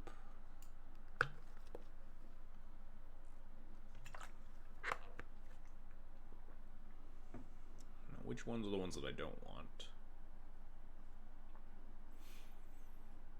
I'm boarding in 7 at least. Paraguay killed my opponent. It is also pretty nightmarish to give to my opponent to reanimate, which lends me to want to, like, actually board out all this stuff. If my hate is going to be cages and ley lines, I don't want my opponent animating my Pyroglyphs or Furies. Pyroglyph or Fury are a lot better if my opponent has, like, a fair pivot. If I just get, like, punked by another, or not another glyph, a Barrowglyph. But this also does leave me leaving in a bunch of Blood Moons, which I'm not super keen on. Maybe we just board in Flute. Something like this. Magus, at least, you know, has power toughness. Board like this. Is this okay? Is Magus better than Confluence? Maybe Confluence is better at just, like, shooting them in the face at the end of a game rather than, like, casting a Blood Moon that never matters. It sometimes matters. They don't always have the basic Swamp. Pyroglyph not great for Spiroglyph. Yeah, that's true. Not when you don't have, like, a Hearth-shaped card to, like, shrink the graveyard after. But, like, it is a big thing that you can, like, sack to a Bombardier's more readily to, like, try to clear it. Like that, or a Fury. Wait, I'm at 58 cards. Oh, right, because I didn't bring in these Confluences. Let's just do that. This seems fine.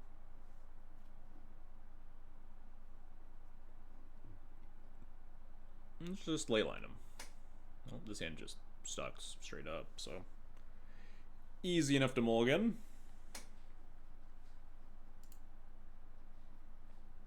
My opponent kept 7. Does that mean I just die if I keep this hand? I just don't think I think I'm happy going to 5. We have 3 ley lines and like 2 cages.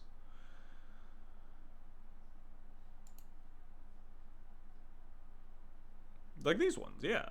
Exactly.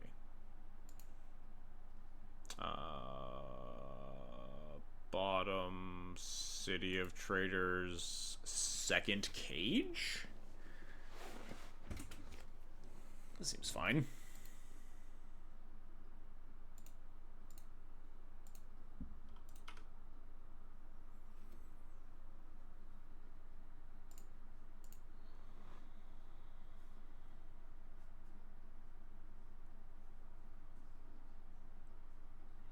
They're gonna beat me down with the Bombardiers for over 10 turns.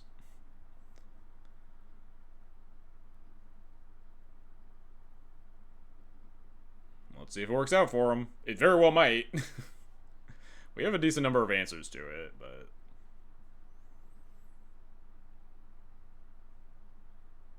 Taking my land seems like a much less likelihood of winning the game than this, especially when that's the remainder of their hand.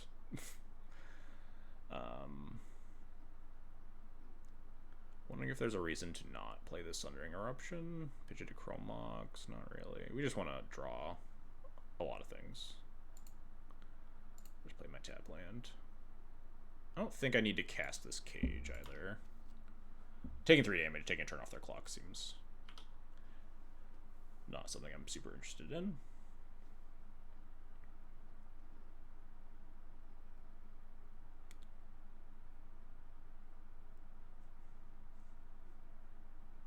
Oh, well, goodbye, cage.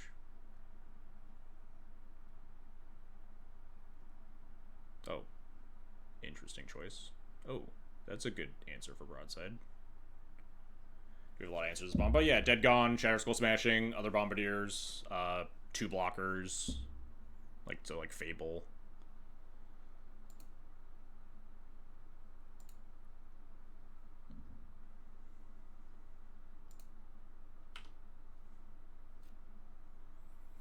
Change our red source now. We can Shatter Skull it. Bombardiers, throw a cage at it.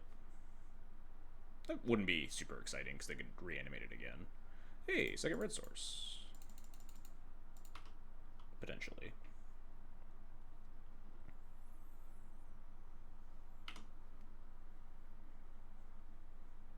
Maybe they have a pedal to kill my shaman or something.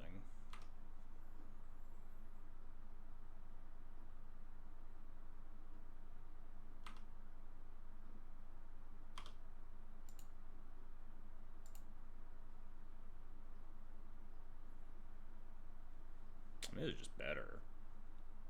It's worse if they have, like, I guess they can't have Fatal Push. They have, like, Dismember?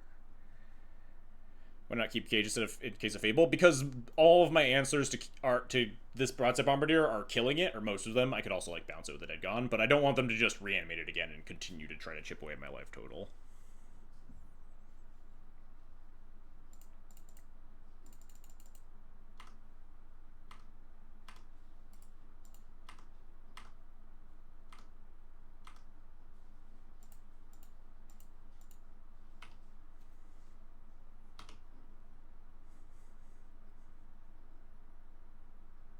We did it! 2-0'd.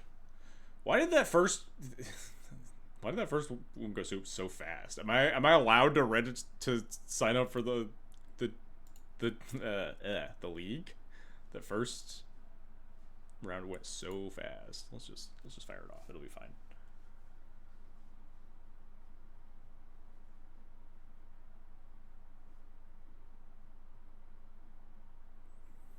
All the grinders just on a bunch of, like, red-black reanimator decks, preying on all the people that cut all of their reanimator hate after Frog got banned, and making, you know, blue-black not a good deck. It's just, kind of exhausting.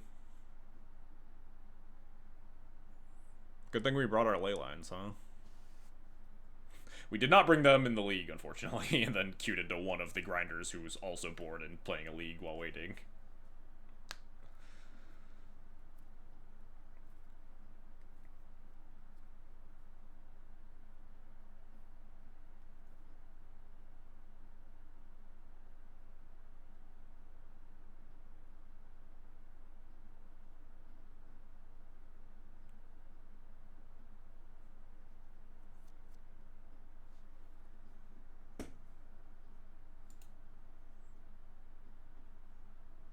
Perfect mana base.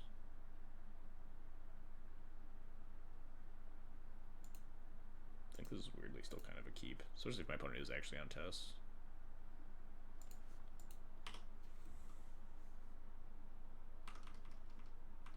You're playing versus Tellem Tor's Edict?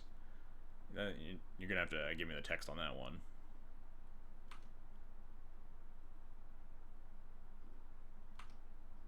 As the world's foremost dual commander expert, how's that format going? I think it's pretty cool. The Ezio deck is like the breakout deck right now. 5-color Ezio. But it's just like a, you know, like basically a Jund pile. Just like a bunch of value, like creatures and removal and stuff. It's just a Jundy deck, and it feels pretty beatable. I kind of want to wasteland this and play Vile, but if they are on test, I'd rather play Spirit and let them get a Saga trigger first. Tellem Tor's Edict. Exile target permanent you own or control. Draw. What the Why? Why? Why, though? I can beat a single construct, and I feel like they are on test. So I'm just gonna cast the Spirit of the Labyrinth. If they're not on test, then egg on my face. They get a construct, I guess.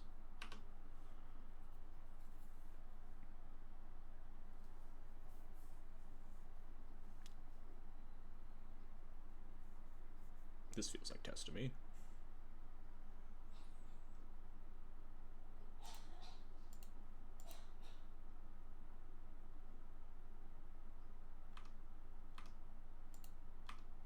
Played Blood Moon, played Depths, Edict. Oh, Teleport's Edict the Blood Moon, and then, yeah, that is certainly a plan that you're allowed to have. I don't think I want to play this land. It doesn't get me anywhere. I guess if I do have the Soul Read of Test, then I guess my life total might matter. The second file is just not going to matter either, though, right?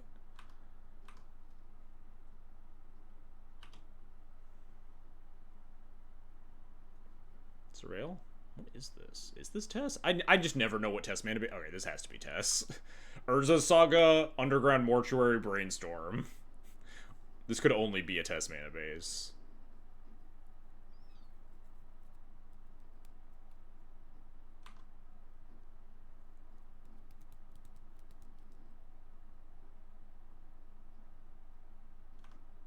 Go nuts, opponent. I have no idea what you're doing over there.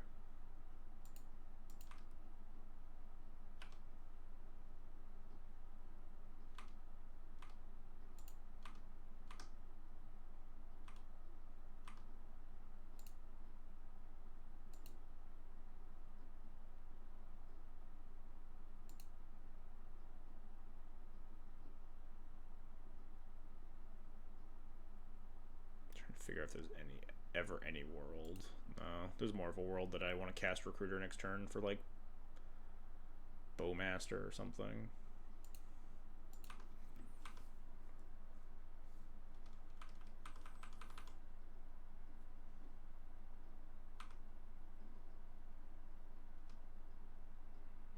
It's a lot of Lion's Eye Diamonds. Recruiter for Thalia, yeah.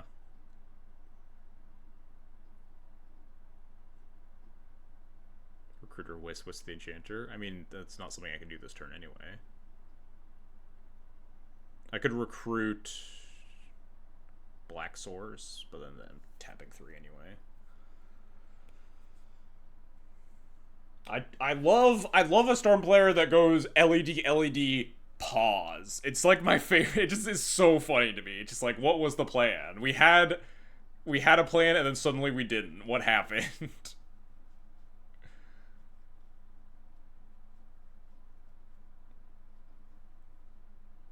Crack 1 burning, 1 LED. Okay. What's happening? Just relay for 3? Huh. Okay. Or for 4, sure. Well, I guess you get a redraw. LED pause is the only way I know how to play Storm. Fair.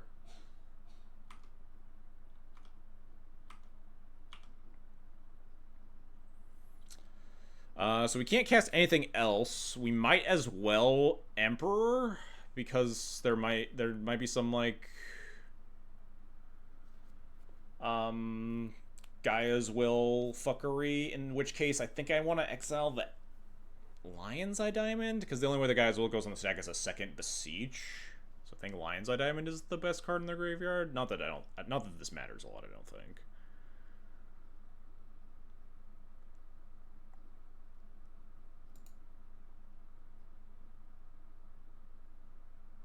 We'll just recruit like a Laron next turn if we survive that long.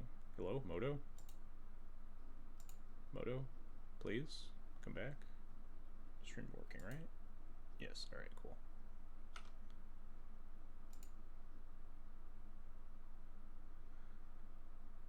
Moto, please. What's happening?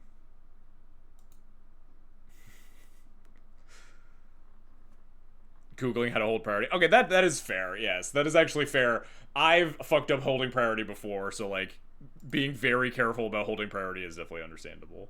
Your Moto also broke? Wild. That was just like a The client just froze for everyone for a second.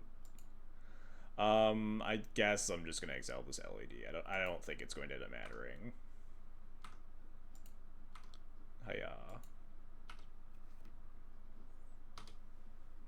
Get to relay again. Opal Chrome Mox relay for 3.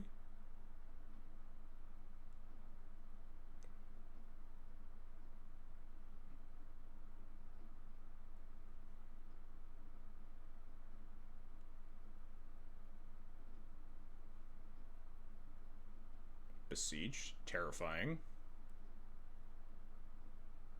A read relay, if you will.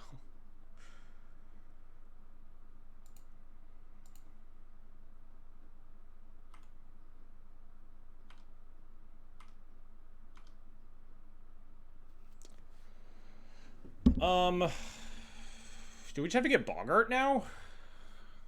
To be Guy as well? We can just cast Recruiter for Bogart on Vile? Is that the best plan? If we grab Bogart and play it, we only attack. There's no creatures in yards, so we only attack for 7. They literally have a Besiege that's staring us in the face. But I think, because we have the stupid draw thing turned off, that the only thing that can beat us is Gaia's Will, and if we just go get our Tormod script, then we beat that. Right? Because if I just, kill the LED, they can just kill me with this Besiege, presumably. If we get Lauren, we can exile the second LED. Yeah, but I'm not doing the... I'm not sure on the math on it, but would I rather do that than just exile their graveyard? They kill this LED, and then they have 4 mana. They have 5 mana. They beseech with 1 mana left. They probably can't build back up, but, like, do I want to give them their chance? If we hit the LED, that turns off Metalcraft. I guess that is also true. They have land. Oh, they have another land, so they have, like, 6, too. The Opal wouldn't be online. But, like, is all of this better than just exiling their whole graveyard? Like, yeah, if they just top deck, like, Lotus Petal or another LED, we just die, right? And I don't think they can win if we just go get Bogart Trawler.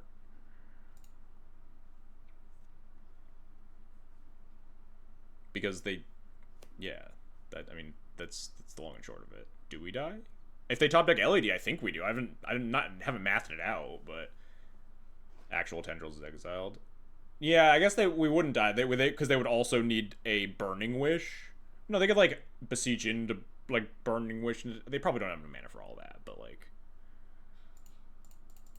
I think this line is safer. But it's also test. They could have fucking anything. We're gonna get, like, Empty the Warrens because I did this or something, but...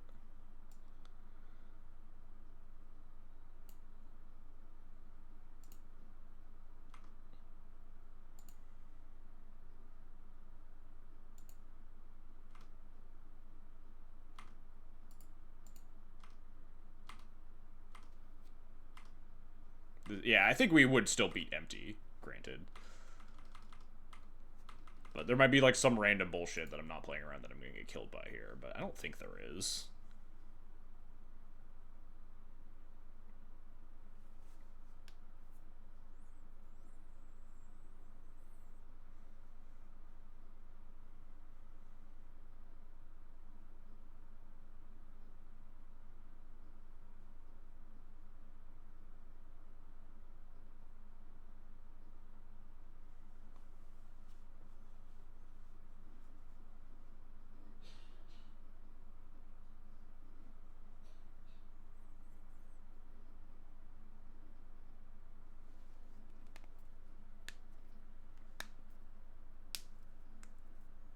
File the Recruiter and Solitude and Bones. Oh, shoot. I forgot about that. Would that have been lethal? Yeah.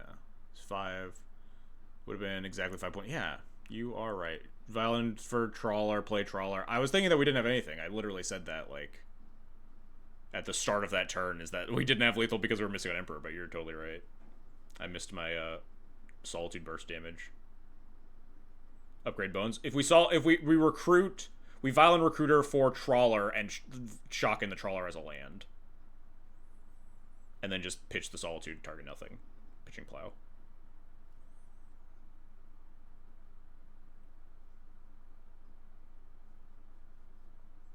True. Matzel with the good lines. I've done that before versus Doomsday and stuff too. But you're more like way more focused on the haste damage in those scenarios. If we die, we die, and we deserved it for not seeing the good lines.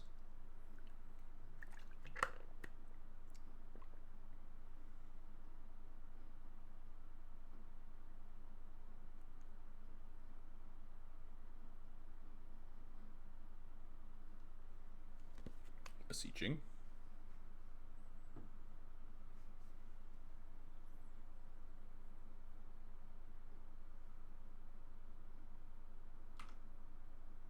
Sure.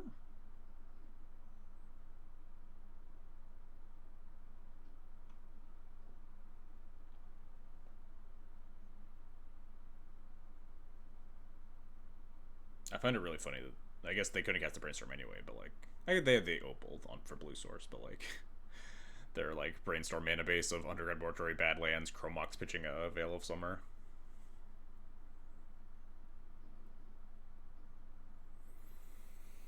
So they have access to Bloodstained Mire and Mox Opal and this card, and that's it. I don't really see a way out for them.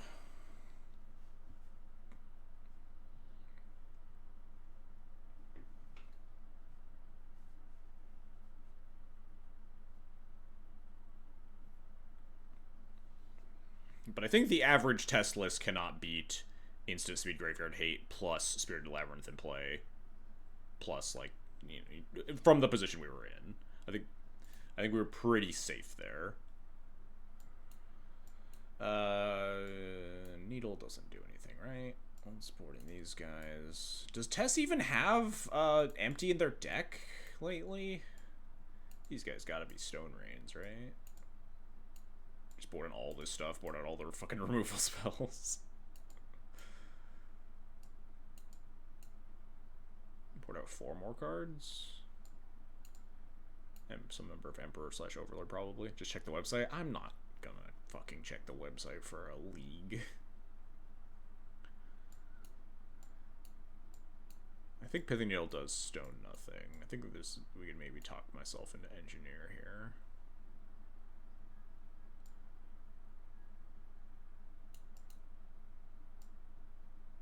Just cut like this or something.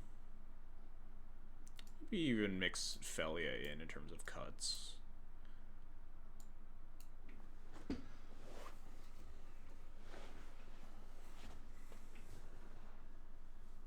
They do have a sideboard copy still. Sideboard empty. Definitely want this then. Like that. This looks pretty fine. Philia, nothing versus Chromox. Saga constructs and Chromox are good points. Sideboard Approach of the Second Sun. I think that's mostly an anti the One Ring card. I don't think it's a card that necessarily needs to be on my radar. Overlord digs for like more hate cards. Maybe it's better. Yeah, well, maybe Shaven Emperor. Emperor chipping away at the art is like okay, but really not that thrilling.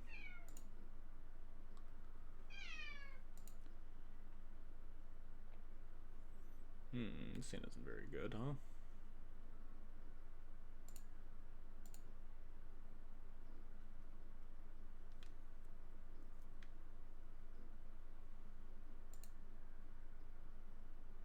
This hand's... I mean, I'm hidden keep.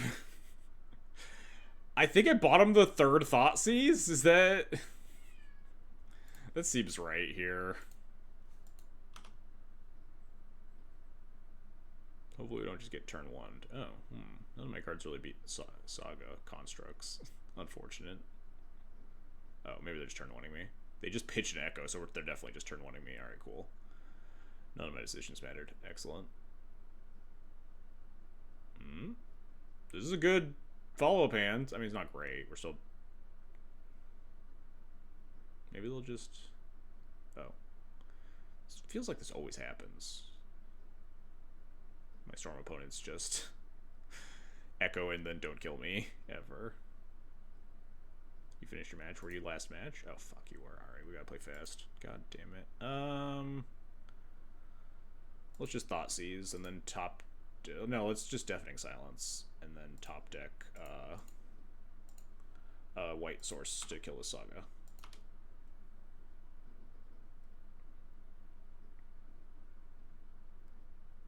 Maybe we should have played Vile to, like, Felia to beat the constructs. We'll just draw the White Source, it's fine. Oh, I guess that works.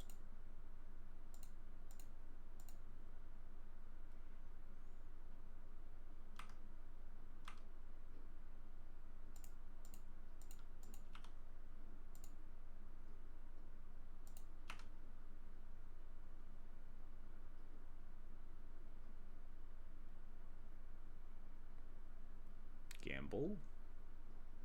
Oh no, my other match starting. Oh, they nice. Gambled for the Abrupt Decay and discarded it with 6 cards in hand. Great. Not my night, I guess. GG's. They don't know that they're dead, but fair enough. We do have them pretty well there, but losing the 1 and 6 is pretty rough there, huh? Harain, also a streamer. I wonder if he's streaming right now. He's usually on after I am. I wonder what he's playing. Yorion? The fuck? Really roles reversed sort of situation, huh?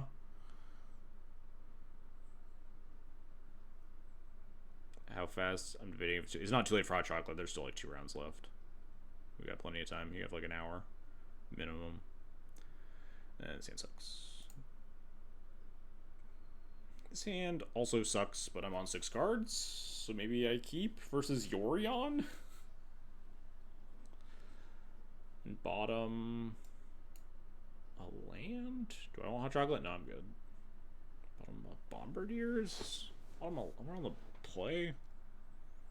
Bottom Spirit Guide, but then we just like have like land go, and that's awful. But if we bottom a land, then like what are we? Turn 2 Bombardiers, pitching Spirit Guide, and then like hoping they're a creature deck, and we fling a Fury. I'm gonna keep this. Yeah, I think we just bottom a land here, which means we will never draw another one for the rest of the game, of course.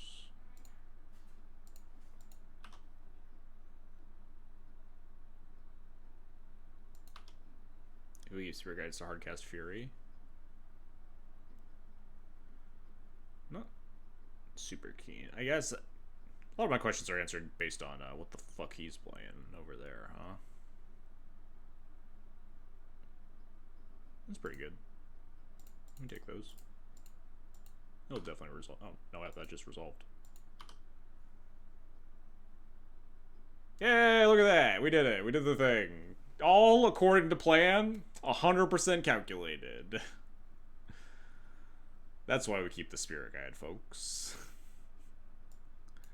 Really just luck sacking in all of our fucking wins today, huh?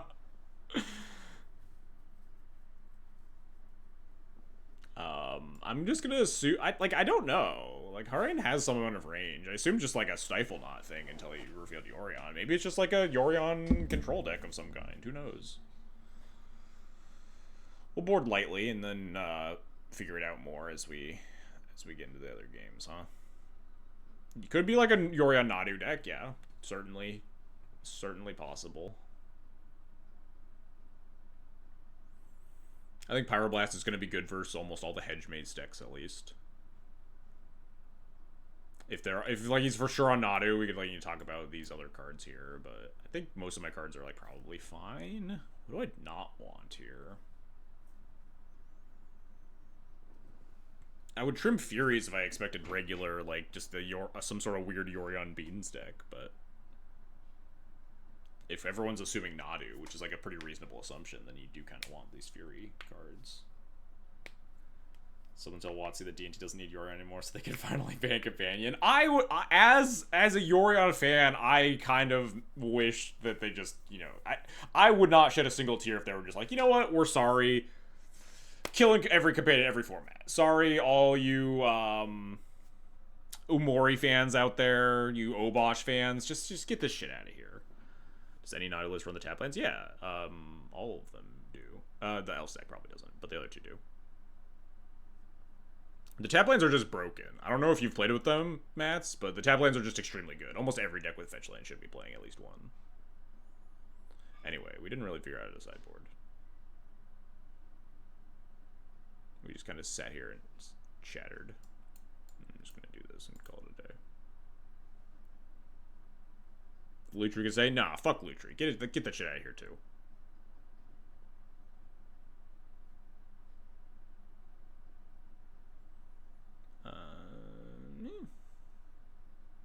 Chalice into Wondering, potentially. It's not the greatest hand. It's pretty weak, but Yorion you can kind of force check him a little harder sometimes, too. Cut Power goes out to Biological Stompy. I mean, we have done no testing with it, because we played against 2 extremely fast graveyard combo decks so far, but, like, I think there's a chance you don't want Pyrogoyf. Just figured the breakfast version wouldn't scoop to Moon. Well, this hand's much better against Blood Moon all of a sudden, huh? What is he doing over here? Is this Yorion Stifle Knot? Well, this turn 1 Blood Moon doesn't look very good, huh? I mean, I'm just fucking dead if he just casts Dreadnought next turn, but that's my life. I think I'd rather Chalice... Yeah, no, we just Chalice the Void because that beats the Dreadnoughts, huh?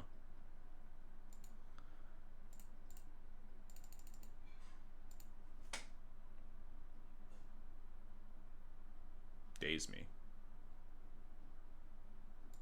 I'm ready. Don't force me, though. I can't beat that. Alright, deal. What are the tap lands you mentioned? The Surveil lands. The fetchable tap lands that surveil. They're real good.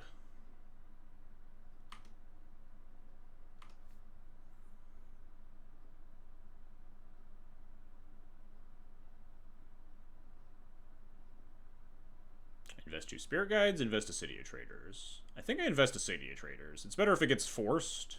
I have red sources so I can cast my other spells. I could also, like, Blood Moon here. And, like, get 2 cities in play, but that doesn't seem that exciting. Notably, I don't get protection, which is really funny. Oh, my thing. Oh, well.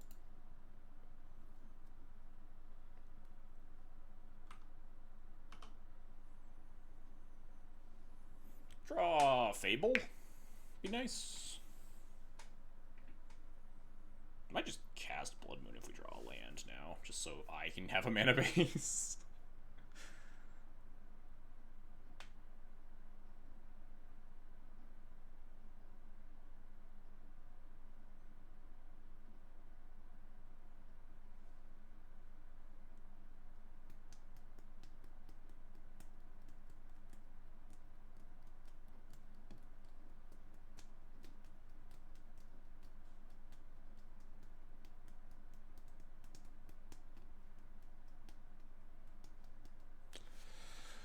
What do we got? What do we got, opponent? My hand is not looking too hot, but we have ways to kill this Thrall, which is nice. Presuming we can, find something to chuck.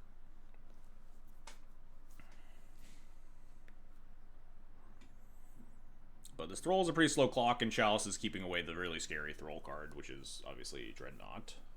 Oh, alright. Definitely casting Blood Moon, huh? Who's the one that mentioned this Blood Moon is good for Saga, at least? Lunil? Moon is good for Saga, yeah. Alright, we did lined up exactly what we were talking about, where, like, I kind of want my own mana base. So it's kind of nice to cast Moon. Puts my mana base under me again. Lets me hit my land drops. Blows up this Urza's Saga.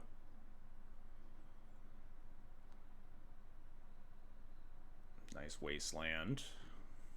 What is he cooking over here? This is a wild deck list. Alright, alright. Not bad. This is a third land. Oh no, this isn't. That's funny. But it does get thrown, which I think I do want to do here. Yeah. I think I will just do this. I didn't think about that, but I mean, this does work, I guess. It kills the Thrall. This kills the Thrall. It looks intentional, yeah. Again, everything according to plan. We're playing perfectly. We're playing perfectly all prelim. Not a single falter. Seamless gameplay.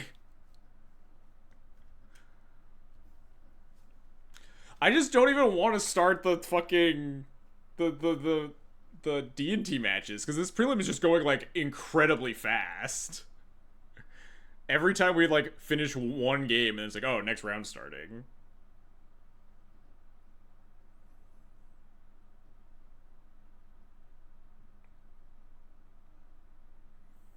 And then we never really gotten any good 60 card testing either because we just played first like red black reanimator into test too.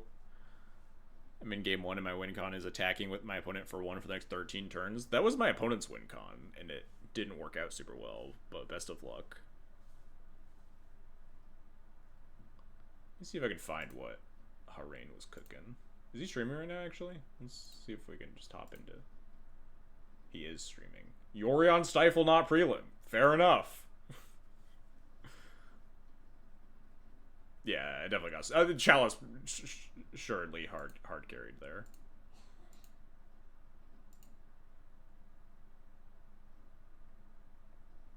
Oh yeah, I'm seeing his hand now. That was a bunch of 1-drops.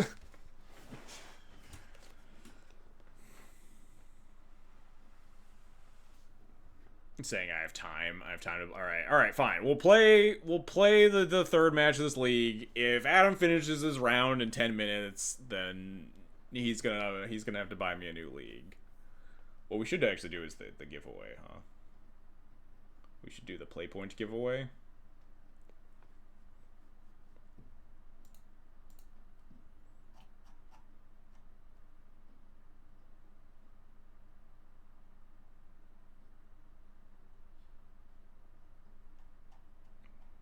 Update, post, Frogman, Stompy, and this is... This has been doing its thing, but we played a lot. I mean, we play a lot of non-games. That's kind of what this deck always does, right?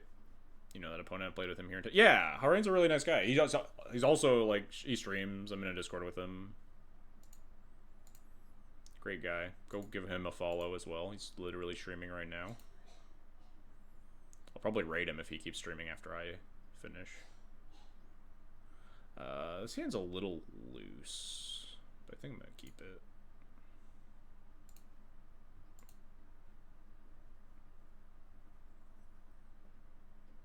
You're about to lose? Oh no.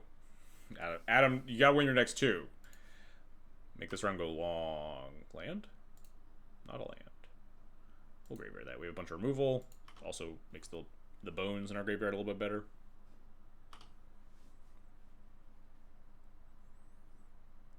What does that mean? Oh, shit. That was a pretty good top deck. I think this means we hold up Felia now.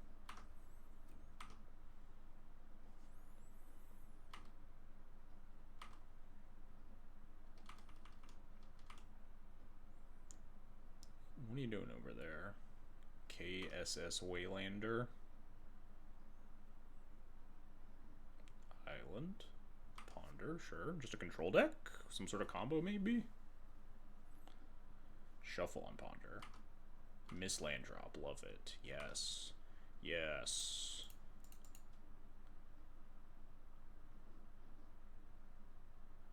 No. No.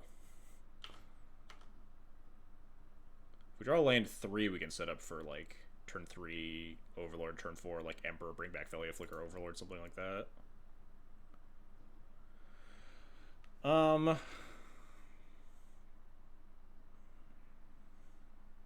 Feels like a combo deck. Ponder, Shuffle, Daze, Basic Island. I think I just want to impending this. I could also just pick up the Felia again, worst case.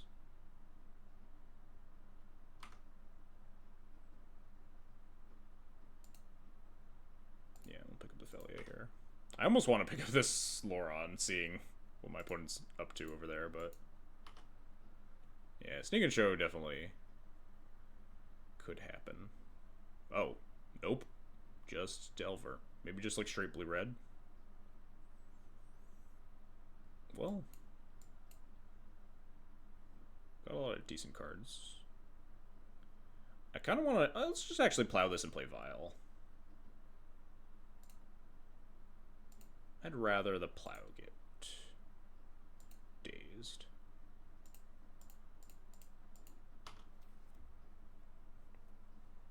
This Overlord can just manually come off, too. This game's gonna go for a while.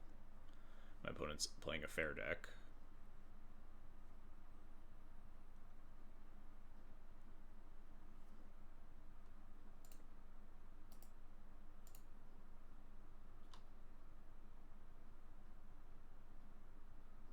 I think I'm happy just passing again.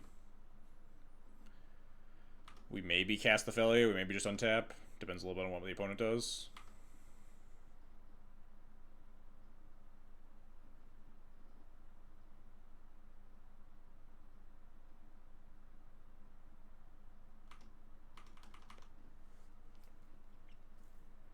My land! I need that. I need that for spell casting.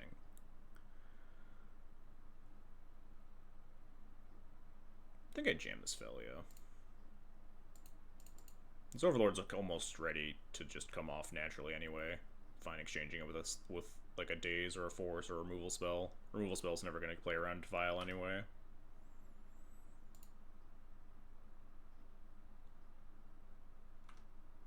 Just blue-black tempo with no frogs. Sure. Oh, if we draw Black Source too, we can just Emperor Felia here.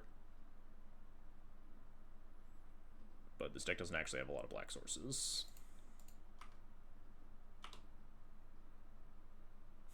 Oh, that's actually pretty good though. Not a black source, but we take those. Also, the Overlord is just going to come off of Suspend here next turn. And just beat my opponent to death as a 5/5. Hard to Fatal Push.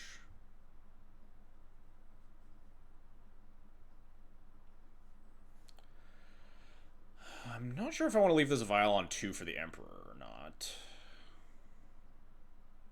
I guess it depends a little bit on what my opponent does.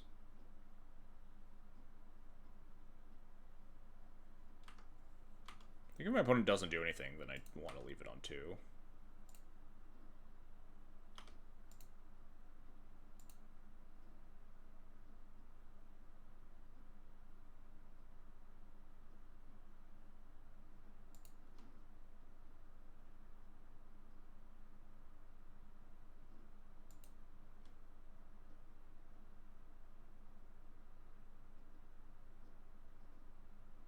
Maybe I just want to put it in. Tick up to 3, because this Vial might actually go to 5. Oh no, I'm F6. Or I'm auto-yielding to this. Let's leave it on 2. Wow, extremely punished. Alright, sure. We'll just start eating their graveyard, I guess.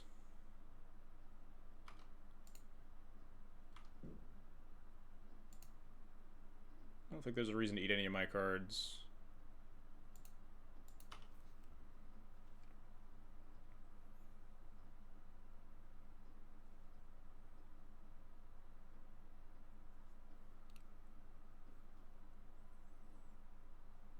Overlord is now ready to battle. Oh, no, this is actually okay. There's a chance we can recruit our Black Source next turn if we want to get that sort of thing online as well. But we couldn't have done that turn because we didn't have the Bones or the Recruiter ability. Briefly realized that.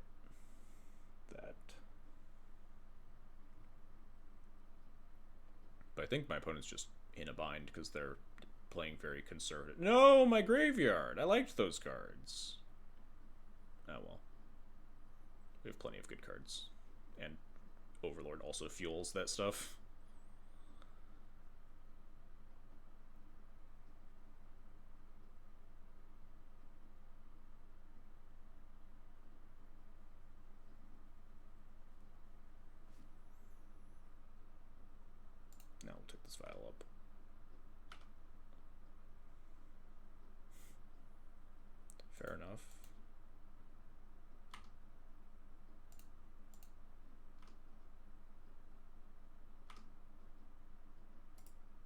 Why are we still playing main deck Nile Spellbomb in this format? It doesn't feel like a very main deckable card anymore. Maybe I'm wrong.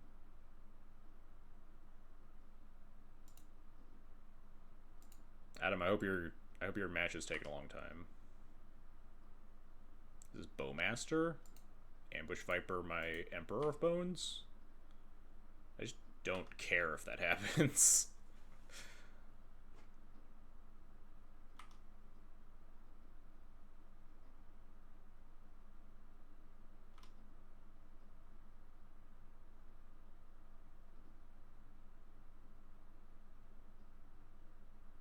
Yeah, this is just completely fine, and I don't care at all.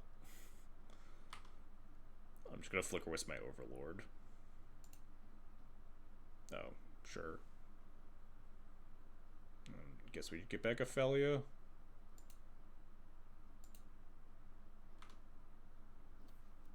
Like, I don't even... If they just block with one thing, I don't even save it. I guess I could save it with, like, the Solitude instead of the... Oh, wow, this is a chump block for the ages. Do I just, like, Solitude pitch Felia, save the Emperor, Wisp the Overlord, just... My opponent's super dead?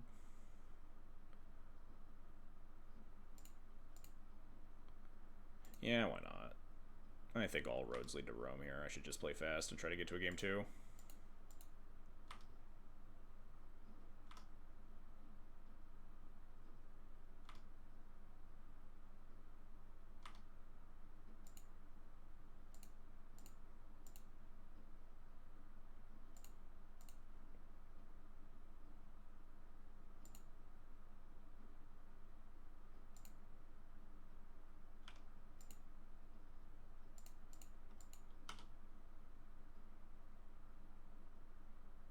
Maybe we shouldn't have wastelanded twice, because now, like, I can't recruit Black Source to get back another Overlord or something. Oh, there's my Black Source.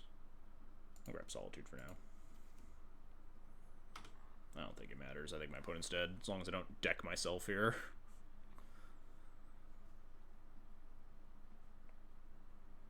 Yeah, they've thrown in the towel. Straight blue-black. I think we just ship it. Just ship back this... Oh, we don't want this Loran here. Game 3, thank you. Alright, plenty of time.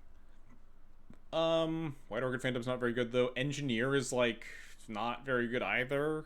It kills Bowmaster. I guess that just means it's better than Loran, and we just... make that adjustment. We could potentially board in, like, a single copy of Thoughtseize instead of Engineer, but that doesn't seem super exciting either. Really annoyed Flicker Wisp isn't on Arena because of Overlord.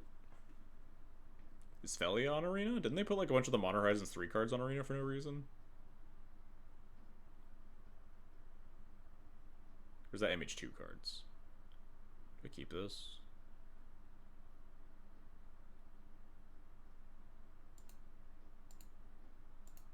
Probably shouldn't. All of it? I feel like you could put Flicker Wisp on Arena then, right? You already have Felia.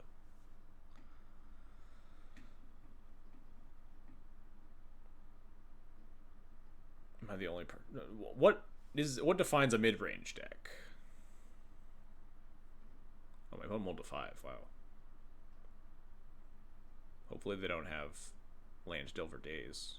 Wasteland. That'd be pretty bad for me.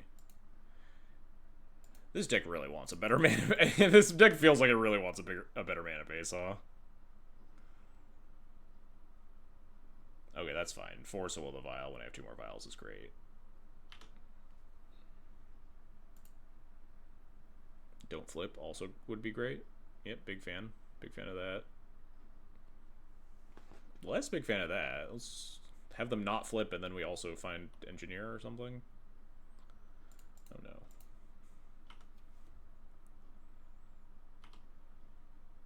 D&T isn't allowed to have good mana, that is true. Not flipping again, great. Less great.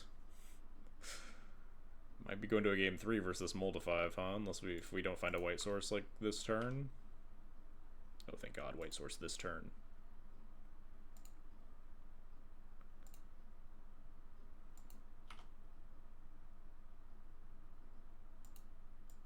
I'm gonna let one of these Delvers try to flip and then... Wow, none of them, huh? I'm just gonna kill one anyway.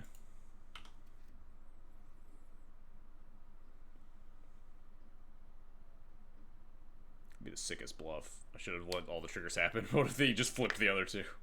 I guess it doesn't matter. I would always take 6, regardless of which one I plowed.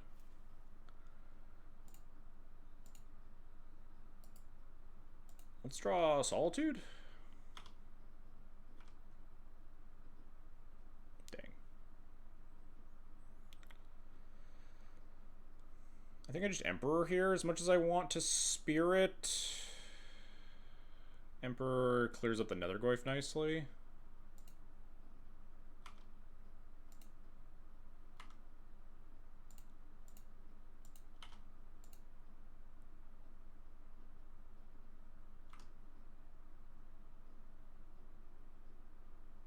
Maybe I should have taken a turn off to Spirit. Oh, nice. Alright. He just gives up. Did not find the card to flip the Delver in like 4 draw steps. Incredible for me. Alright, you can win. You can win now, Adam, or lose. It's fine.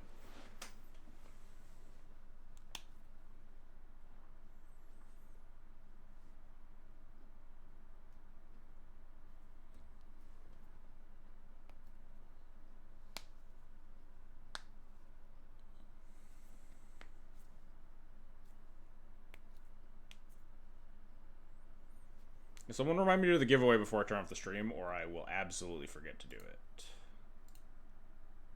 By the way, we will give away another 120 play points.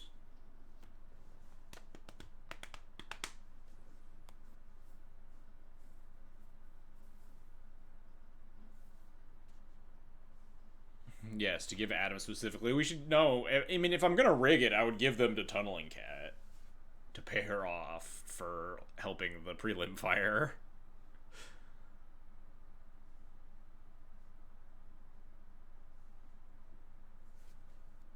I don't know if she's still in chat.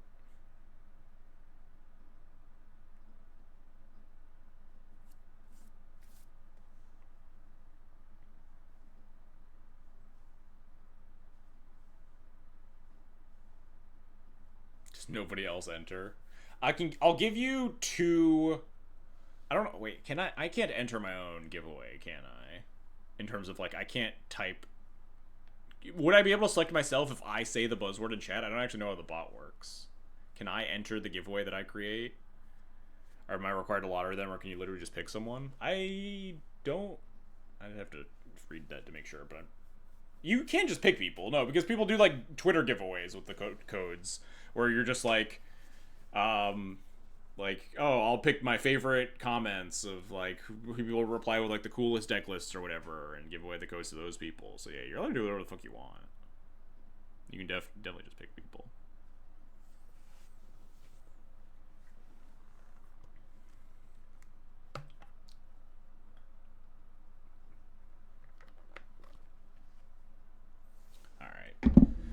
Adam's not dead yet, so I'm gonna run to the bathroom because I have slightly more than 2 minutes at the bare minimum.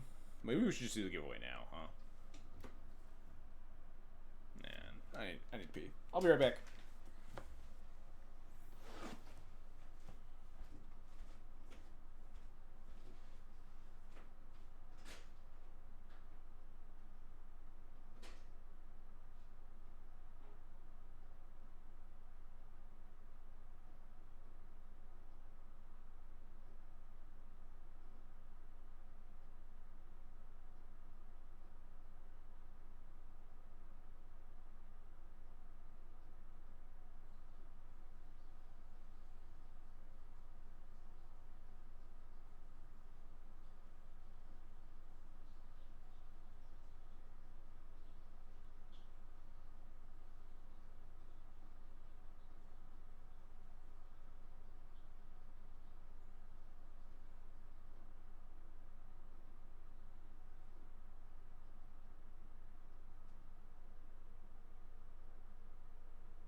Perfect timing.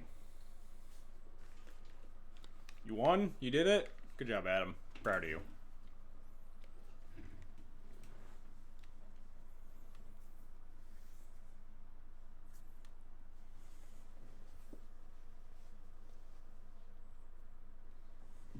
I don't know if people have been tracking this. I no, there's no possible way anyone could actually know this, but this might actually be the first time since I started streaming, like 8 months ago, that we actually managed to go better than 2-2 on one of these Tuesday night prelims.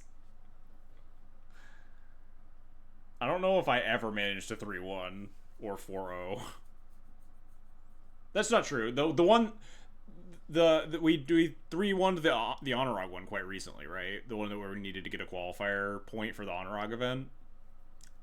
I had like such a horrible run of like 2-2s and 1-3s though. Will Treasure just ever pick up in value again? I think it's pretty tough too. You have to like the moto economy needs severe changes because all of like the sicko grinders just aren't selling their chests because the chests aren't worth enough value to them.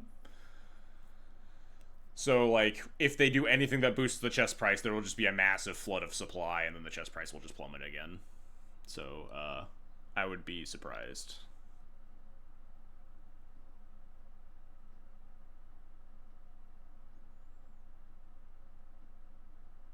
The show and tell, and you put in Chaos Defiler. Chaos Defiler on show and tell is pretty sick, huh?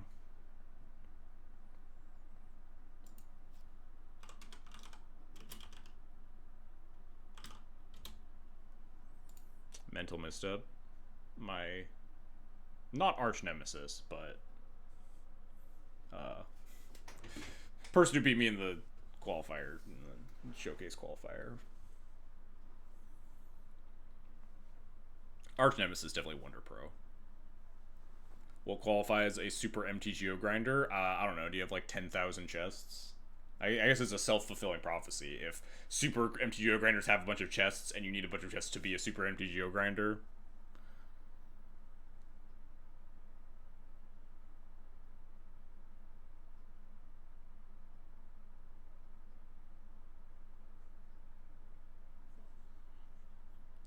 Infinite challenges is cool if you liked playing in the challenges. It's less cool if you enjoy watching challenge metas like develop and evolve.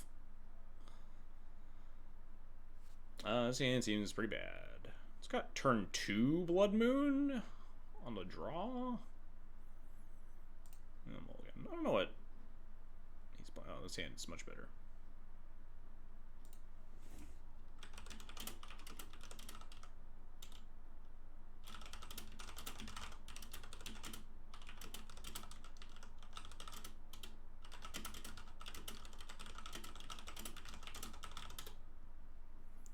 That seems great. Bottom Chromox, we have our choice of Chalice or Fable.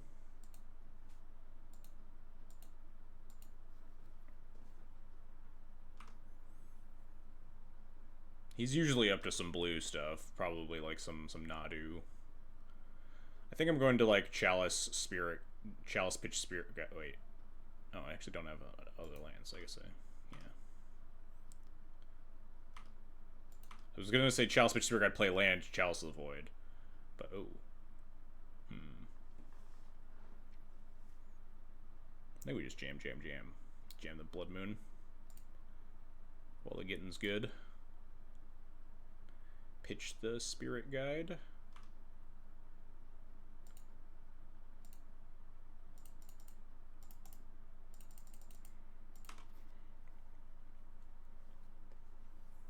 Alright. We have Force of Willed. We have turn 2 Chalice plus Fable. If we want it. Uh-oh. Uh-oh. Maybe it's actually Chalice on 2. Wait, what do we do now, huh?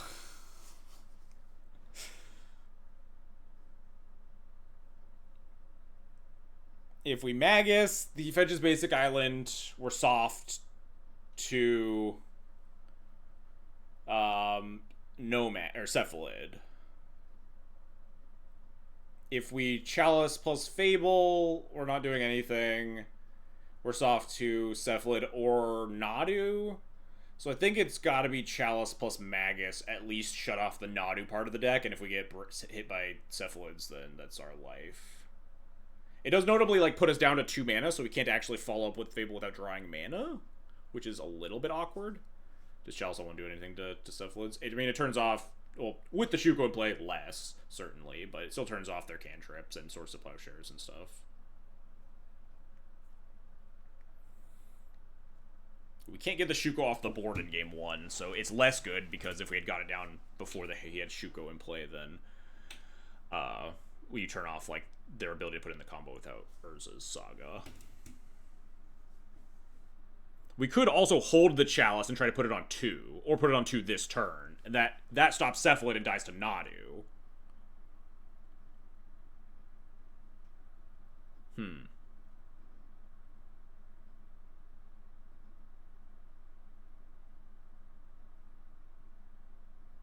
I think I like just Chalice plus Magus turns off a lot of the stuff besides exactly Cephalids. And I think that's acceptable.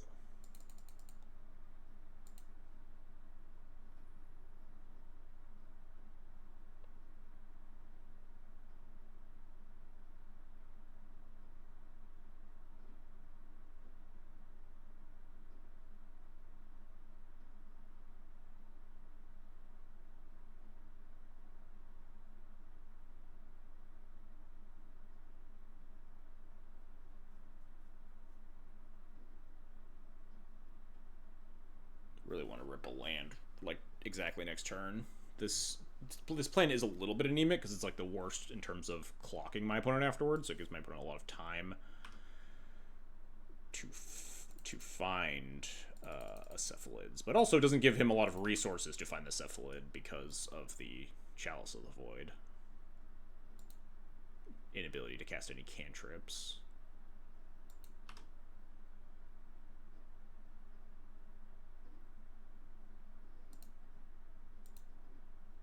God.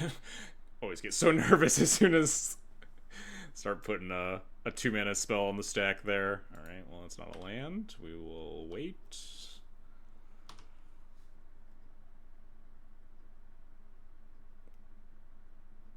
Attack. Second Narc?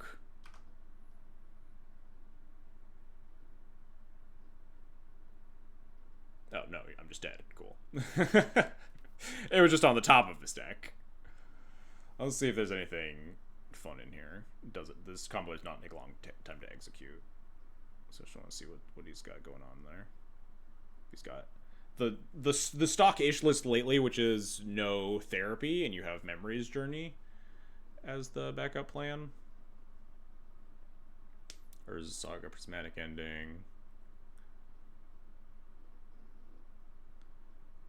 Basic Plains. Second Basic Island is something good to know about too. Sometimes they have that. There's the Memories Journey. Dread Return.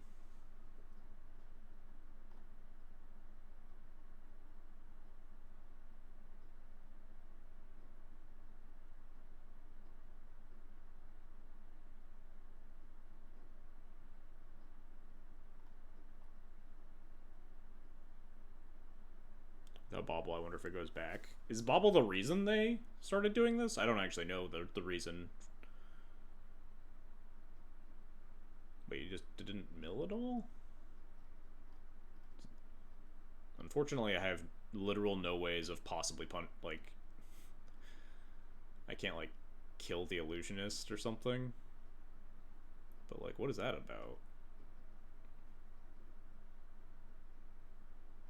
Weird. Yeah, we didn't. If we draw on a land, we could like throw the Chrome Mox at the illusionist or something. But I just don't have anything I can do here still.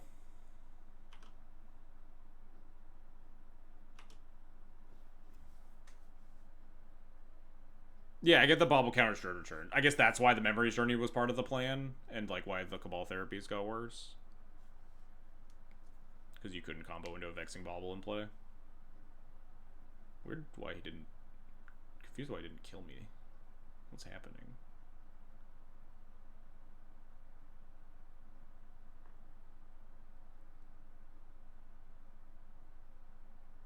so confused. What's going on?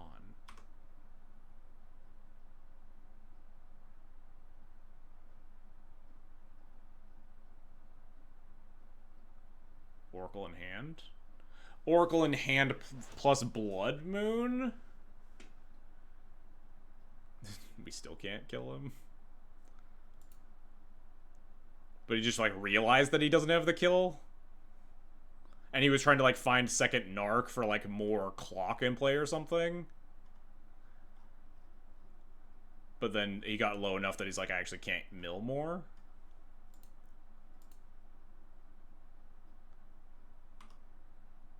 Would love to draw a land at some point.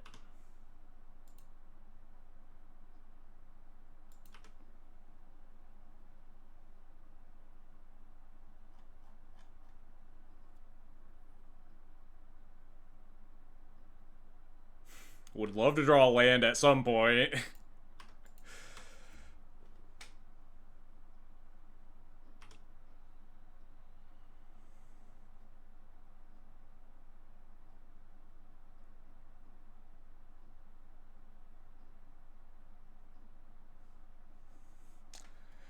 Not a land, but it's... I'll take it.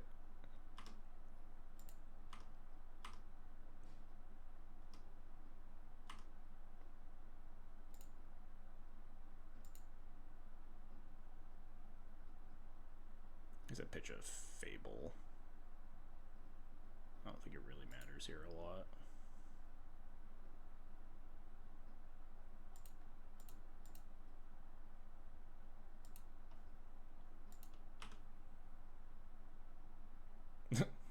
There's the other Narc, yeah. Looks like that's what he was looking for.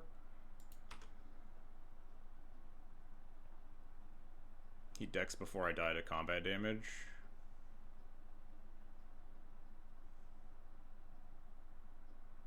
Or we just draw a land, perfect.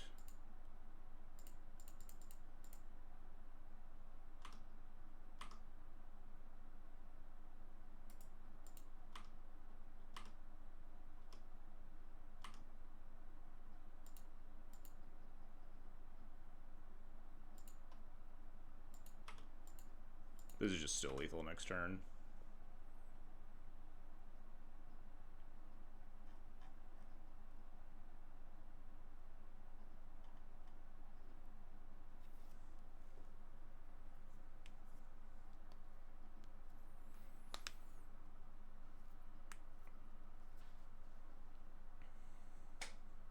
I guess, Blood Moon plus Thoracle in hand is the reason you would want to put a Cabal Therapy in your deck.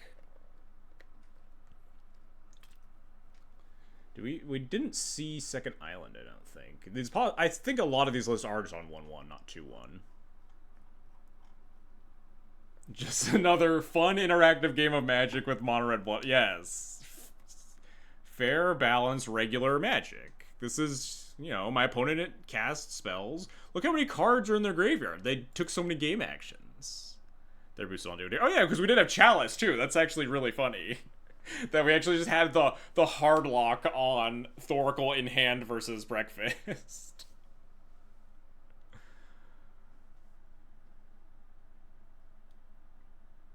But if he also got like really unlucky, because if he had just hit the other Narc earlier, then he knows that, then he can just try to return like Nadu and just like play like a fair game that way instead and just draw a bunch of cards.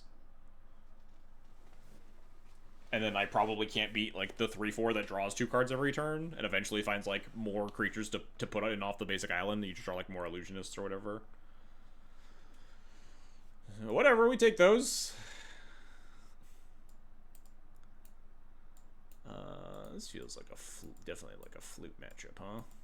There's a lot, surprising number of cards coming here for Breakfast, huh? Does not feel like a one-ring matchup. Doesn't even really feel like a Pyrogoyf matchup. I think Blood Moon's really good versus Nadu Breakfast now. It used to be, like, okay versus Breakfast, but not great. But now versus Nadu Breakfast, it's really nice, because they can never cast Nadu if you have a Blood Moon in play. Unless they're on, like... So, the occasional list has, like, the Petal to find off of a Saga, and then that can be a way to sneak in your Nadu if you have basic Island already. What are the last cuts, though?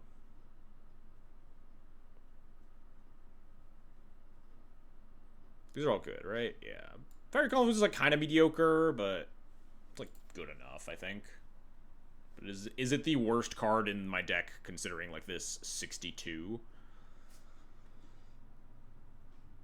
I think I'd rather have like a Confluence than a Fury.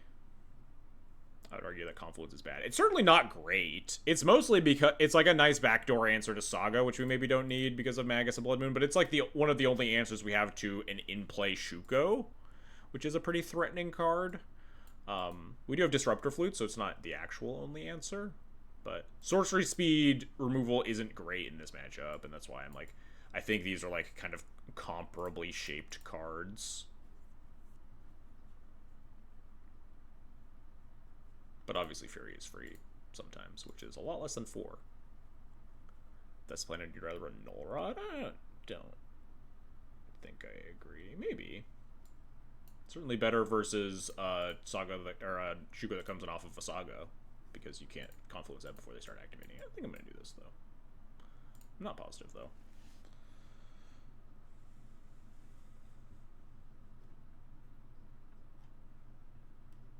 I do probably overboard Confluence a little bit, just because hitting him in the face is it's easy for that card to just be like good enough, and you're just like, you just dome them. They don't really expose their creatures with mono. Yeah, I mean that's the same. It's similar case to Fury too, though, right? Like these cards are like similarly not that good in this matchup. I think Confluence has like a little bit more use case. Fury can be sacked to Bombardiers and, has a body sometimes in those late games, but Fire Confluence also can just go face by itself without a Bombardiers. It can shatter a Shuko. Stuff like that. This hand's pretty bad. But yeah, I definitely understand the reasoning behind, like, Fire Confluence is definitely, like, one of the lower tier cards in my deck in this post-board game. Like, I'm probably going to keep this at bottom of this Fiery Confluence. Maybe not. Maybe yes.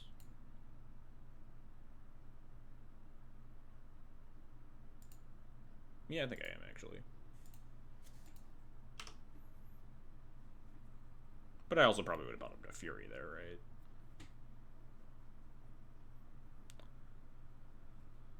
Dying on turn 2. Soul Land, Soul Land, Soul Land, Soul Land, Soul Land, Soul Land. Not dying on turn 2, at least. It's not a Soul Land, but I can't ask for that much better. I'm just going to very inconspicuously Lightning Bolt myself. So you go. Don't worry about it, opponent. Pay no attention to my untapped red source. Soul Land would still be a really good draw here. We can play Magus with Blast up.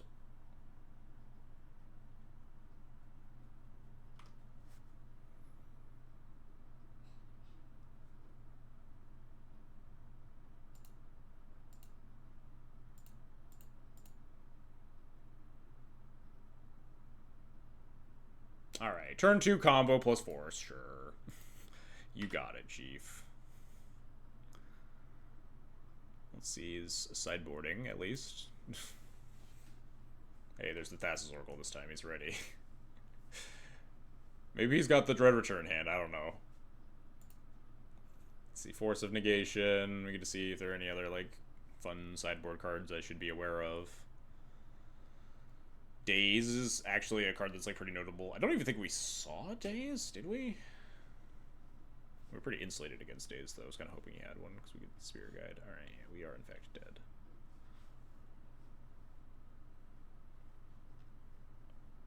Looks like he sideboarded pretty lightly. Makes sense. We see a couple of Force of Negations.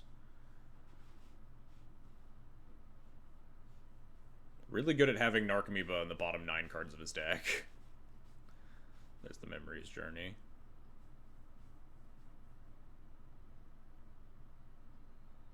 Maybe his hand is Therapy plus Return plus 3 Narcomoeba.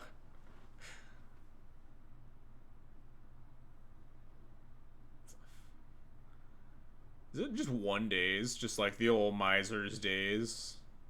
Love it.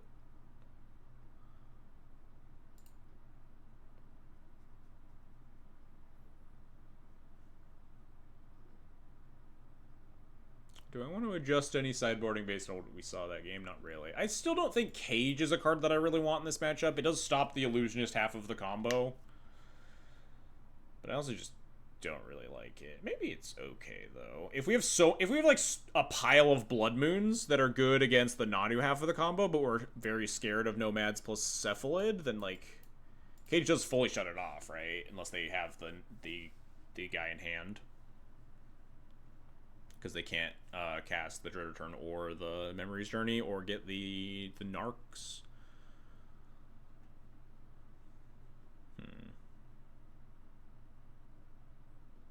Maybe it's okay.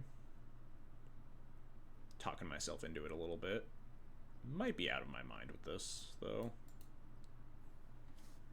I'm usually not a very big fan of Cage in this matchup.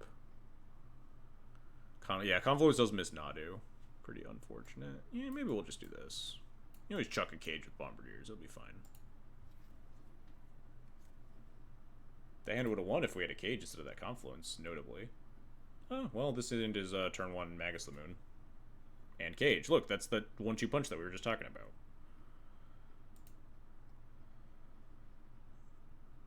Ancient Tomb, pitch... I don't pitch Sundering Eruption because I want to be able to cast it. This is a little tough. Maybe we just pitch Spirit Guide here. Yeah, I think we just actually pitch Spirit Guide here because we don't need to play around days.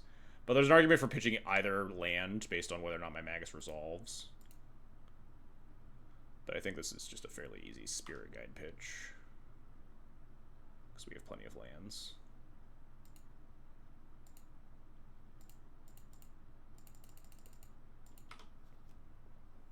No Force of Will, please. Damn it. Rude as fuck.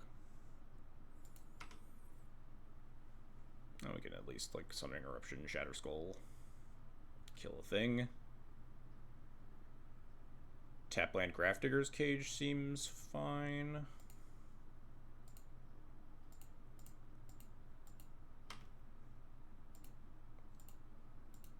Magus was especially nice there, because, like, we saw 2 Force Negations, too, so it's like, wow. Force that, too, alright. So, what it, in the middle of saying was that, like, Magus was harder for them to answer turn 1 on the draw. Might be a hard cast Fury Smack'em game. I'm a little scared that Force of Negation on my... Oh, I'm much less scared now. You get a basic island. I'm sad about my Volcanic Fissure being gone, but this means that it's harder for him to combo. I don't want to play this because he might play out of Cephalids. I can just shoot it.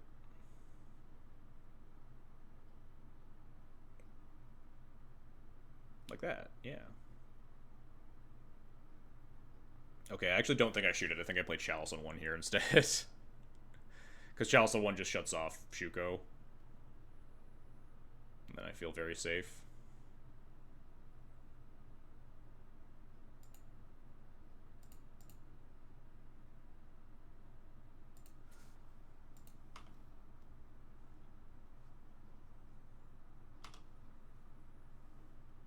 We also might just, like, eventually hit some land drops in Fury this Cephalid Illusionist with a Lich Hardcast it if I draw, like, land here. Or not. What do we do here? What am I scared of? There's an ending down too, which is big. I want bodies in play. I don't necessarily want to Shadow Skull this yet. I think I put off the decision another turn and cast Magus.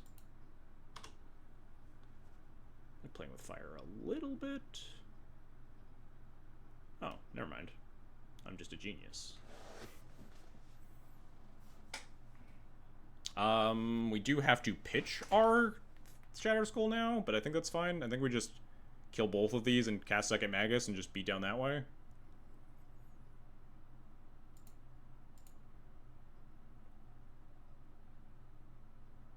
It is a little awkward if he, like, mills some Narcs or something.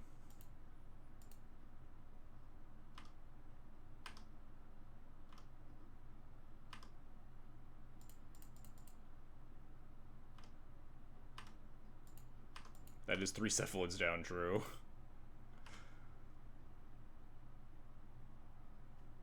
Yeah, it seems very hard for him to combo from this position. Also down 2 Nomads and a Shuko. Can't cast Nadu into 3 Blood Moons.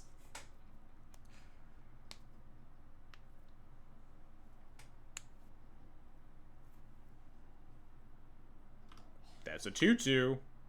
That's got power and toughness and can be cast right now. That takes a turn off of the clock, even.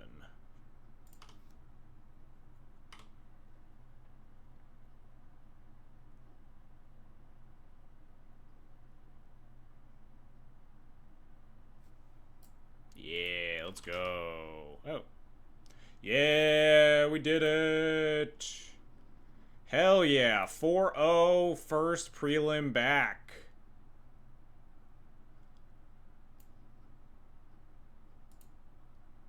Can you undo Exile Conspiracy? I think you can, yeah. Really good hand for opponent for the matchup. Yeah, it was like double force into like almost the combo. We just happened to have a little bit more juice. Had some good draws. Let's save off this before I forget. But hell yes. Let's go. That was awesome. 4-0 prelim. Stompy.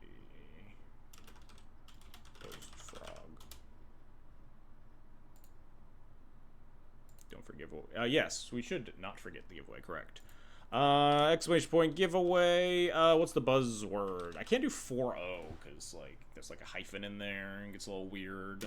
Let's just do trophy. It's not technically a trophy, but it's close enough. Type trophy in the chat for your chance at 120 play points. Let me put that up on screen, wherever the heck that is. Nope, not what I want. Where is everyone? I see everyone off to the side. Where is it? Oh, here we go. Type trophy in chat for a chance at 120 play points, courtesy of the fine folks at Daybreak Games and Magic Online.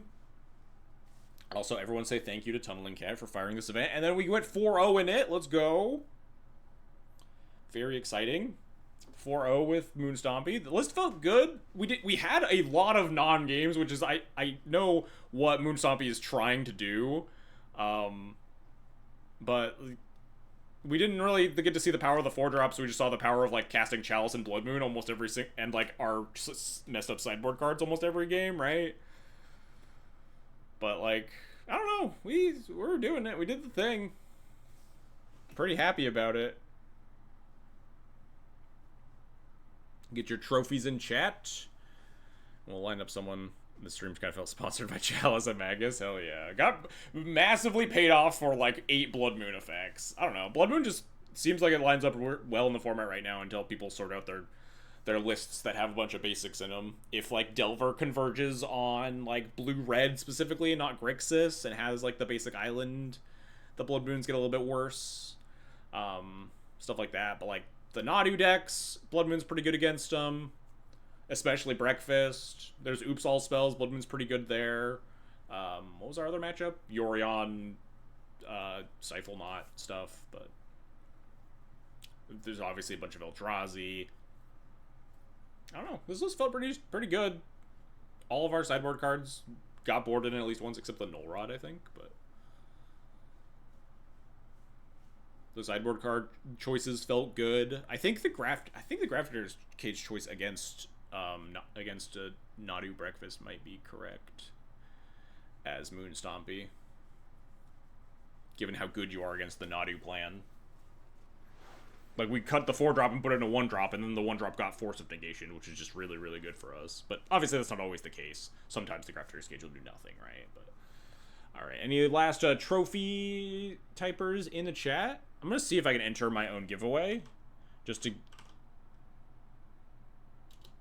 I don't know if it actually will pick me, but if it does, then it'll go to Tunneling Cat for sponsoring the firing of this this prelim. Anyway, exclamation point giveaway one more time to fire it off to someone. It's Ibby. Congratulations. Let me get you your play points. Indeed rigged. I did just try to rig it, literally. I don't know if it actually worked. I almost hit the ban button instead of the whisper button. Enjoy your play point code. That's the one, right? That's the correct one, I think. Yeah, it's the 3rd week of the month. All right. Well, that'll wrap up our stream today. Let's go find someone to host. But yeah, Moon Stompy felt good. Unfortunately, didn't get in as much D&T as I would have liked. Just because the prelim went so fast.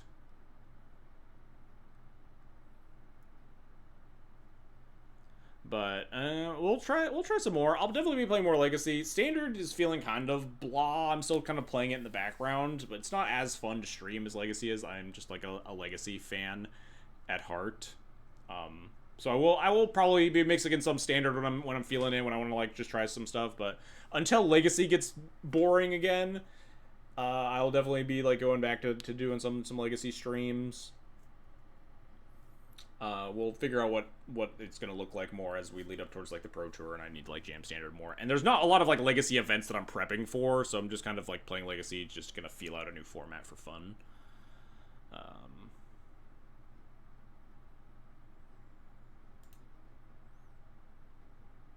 But yeah, we'll be back next week. We'll be back Christmas Eve, in fact. I'll be streaming the 24th. We'll literally be streaming probably almost into Christmas Day, because these streams usually end at 11 p.m. Stream into Christmas Day East Coast, I guess. But yeah, for all of you on holidays, hope you enjoy your time. I don't know, for all of you not on holidays, I guess you can also enjoy your time too.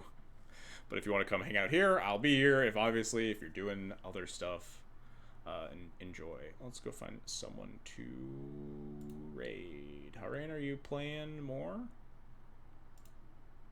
Curious if he like is continuing to play in some like leagues or something afterwards. Looks like he's still going. So let's go raid Harain. Big fan. Always fan of raiding Legacy players, and also Harain's just a really nice guy.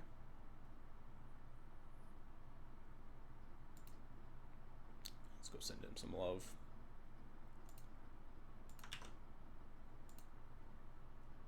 Anyway, that'll be it for today. Thanks everybody for coming and hanging out. I don't know if I forgot anything, but I almost assuredly did, because I always do.